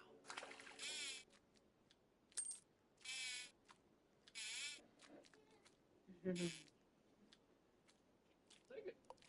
You don't anyway because the coin flipped against you. So. Oh wait, you have to call it, don't you? You didn't call it, did you? Damn it. Tails! Oh. Well, yeah, I did get tails. Yeah. No, you have to flip it again now. I have to flip it again? Okay. Oh, well, it's in the air. It's in the air. It's in the air. Tails! It's tails. No, that's not a real coin. Real coins are 50-50. It's one It or is, the other. but the opposite gets points, so he's supposed to get a point. Remember, it's the opposite of what you call. That's true. That's what you did for me. Fair, Mark. Sorry, the coin. If it makes you feel any better, it was tails the first time too, so you would have lost them.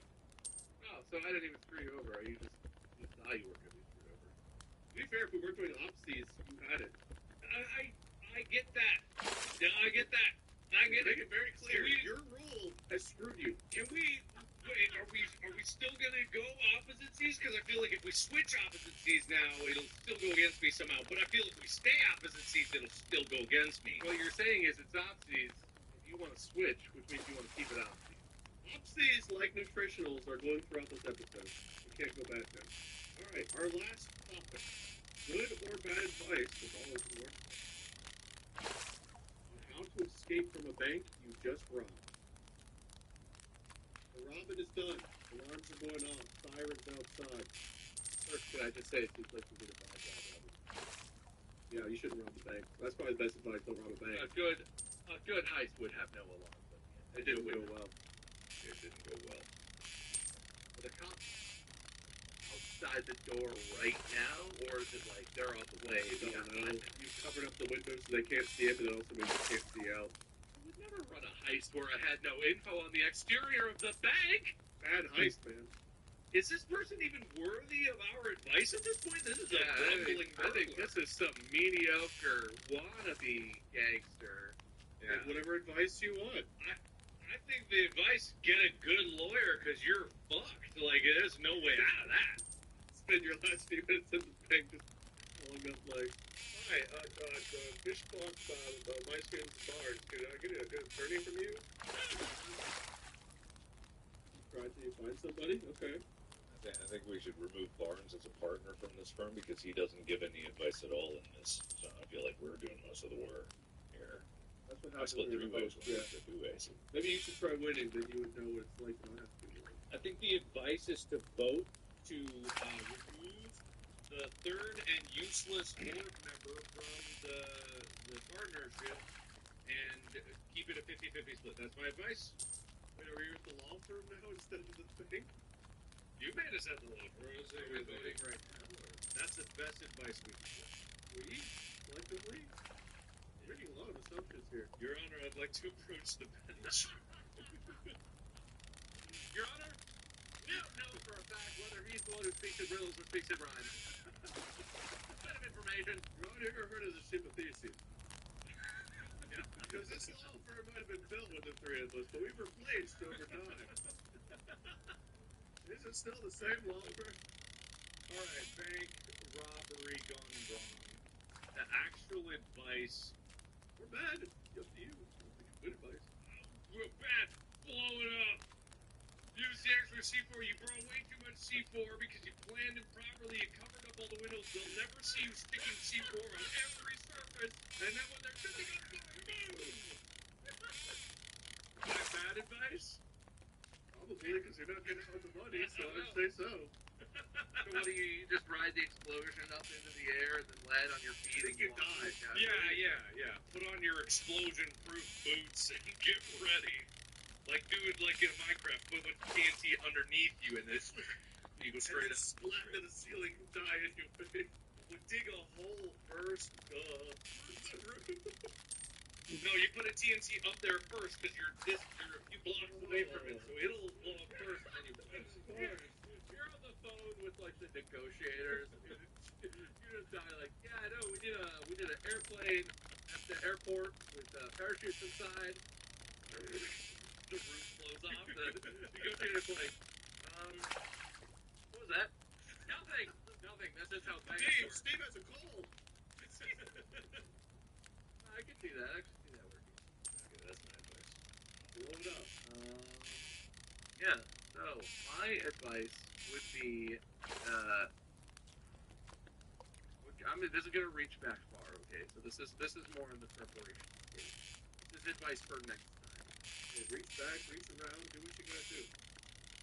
I would say when you're sitting there dreaming up the heist, what you're gonna want to do, think more carefully about your target.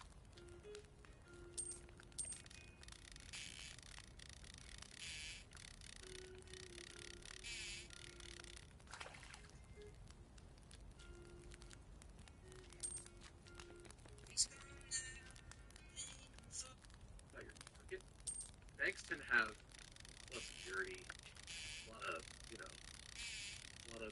stuff. Vault, bars, guards. You know what's a much softer target and a way more profitable heist in general? Stealing all of the candy kids who are on the playground with their nannies in a rich neighborhood. Rich neighborhood is good at detail because it means they have big, they don't get fun-size bars, they get full-size candy bars, right? They get big candy, they get whatever, they get the fancy stuff. No dumb suckers over here, only real ones, only Tootsie Pop. Okay. And you forego the bank completely, set up your kid candy heist. Way easier to get away with. You basically walk away from the scene scot-free because you will have so effectively distracted all the adults that no one will even know what happened.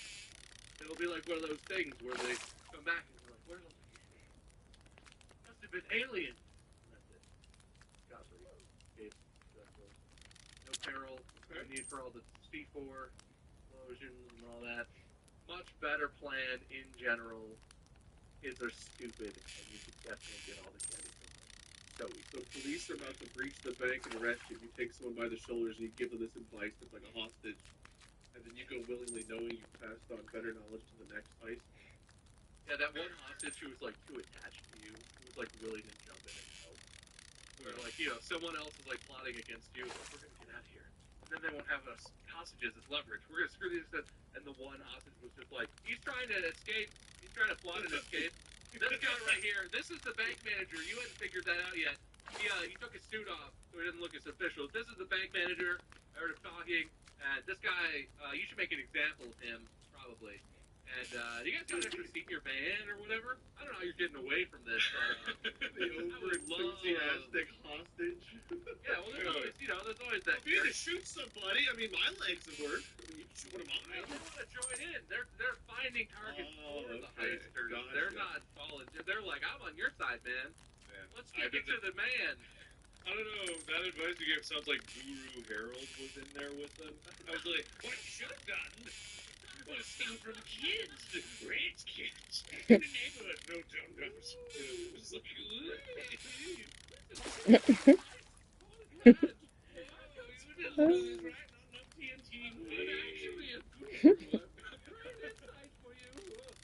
I was here to deposit my many checks for my advice. Oh my God.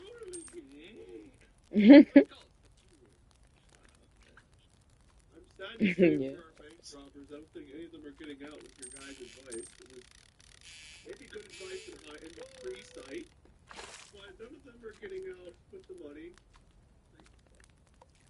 Free site was pretty funny, Foresight. didn't listen. But thankfully, the coin flipped heads, so your bad advice both work out for you. Thank you. Now, our score currently sits Bob with 5 points, Mark with 4 points. I still have 1, because whatever I did earlier. Can I have your 1 point? Can I?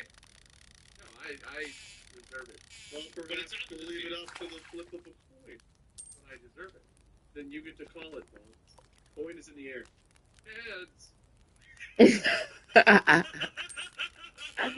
that work?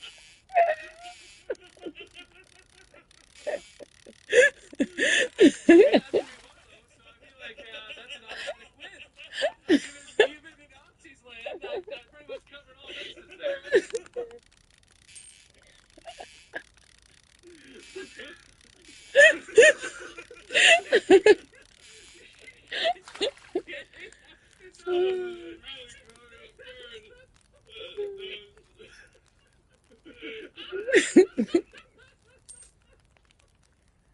Oh goodness.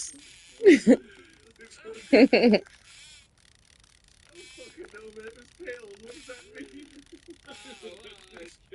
Two. Just win it, I think. I don't know.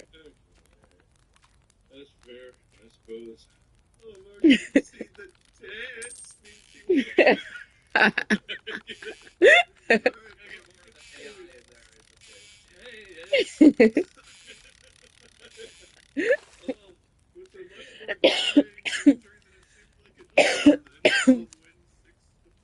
Oh, spinner. And I lost a point at the end. I don't remember how I earned it. So.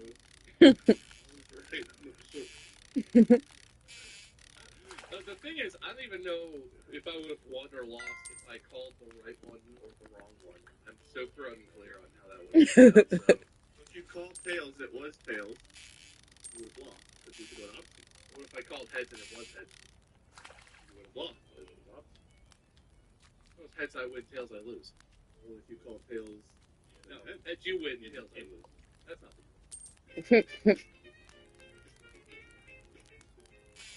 That is the joke. If heads, I win. Tails, I lose. No, you did say it wrong. No, heads you win. Tails, I lose. That's not No. He's trying so one hard. of us speaks in riddles, the other. speaks in riddles. The other might have a little bit of dementia.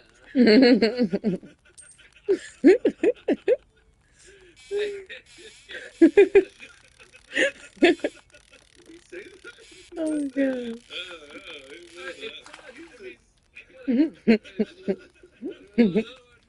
So clearly. That's Man, you go up to that Sphinx and you're just like, oh, sorry, it's fine. You'll never know. You go up and one of them's like, yeah, we'll never know. And the other one's like, where are we? Is that a riddle? That's a question. Well, Bob, give us your victory speech. Congrats on winning. Well, feel good about it suddenly. That's fine. I was pretty unclear as to how to win this on purpose, so I just did what I thought would be good advice, and it turns out that giving good advice is the best advice I could have given to myself for this episode. And I'm glad I did that. Thanks, Steve. Lost yet again? Yeah, I've been on a bit of a losing streak. I know I'm like what, 16 wins down after that, but I'm going to climb back up after this. Weirdly enough, I think this was Wade's fairest judgment thus far, even though completely random animosities. I'll get him next time. Just keep TNT in your pocket for any time you find yourself on the bad end of the deck. And get naked. Right? Really, that was excellent advice. When did that not work? Y'all make Alright. me laugh at like the most unexpected times in this one. There were times I was like, "Yeah, this is gonna be a funny one," and like you guys, moments I was like, "Okay, it's gonna be pretty chill," and just move the sheets, drop the drawers. Ted. Thank you guys for listening and watching. Now, this is our second time with the video. Hopefully, y'all enjoyed it. Sorry, I'm been under the weather. Hopefully, next time I'll feel better. I'm intended, but one of us speaks a little and one rhymes and all that. You can find us at our respective places. Mark Markiplier, Bob Meister, I'm Wade, Minion777, or Minion777, so uncomplicated. We have merch, Sword of Destructible there. And I guess, thanks for watching. We'll see you in the next one when Bob posts something. Until then, podcast.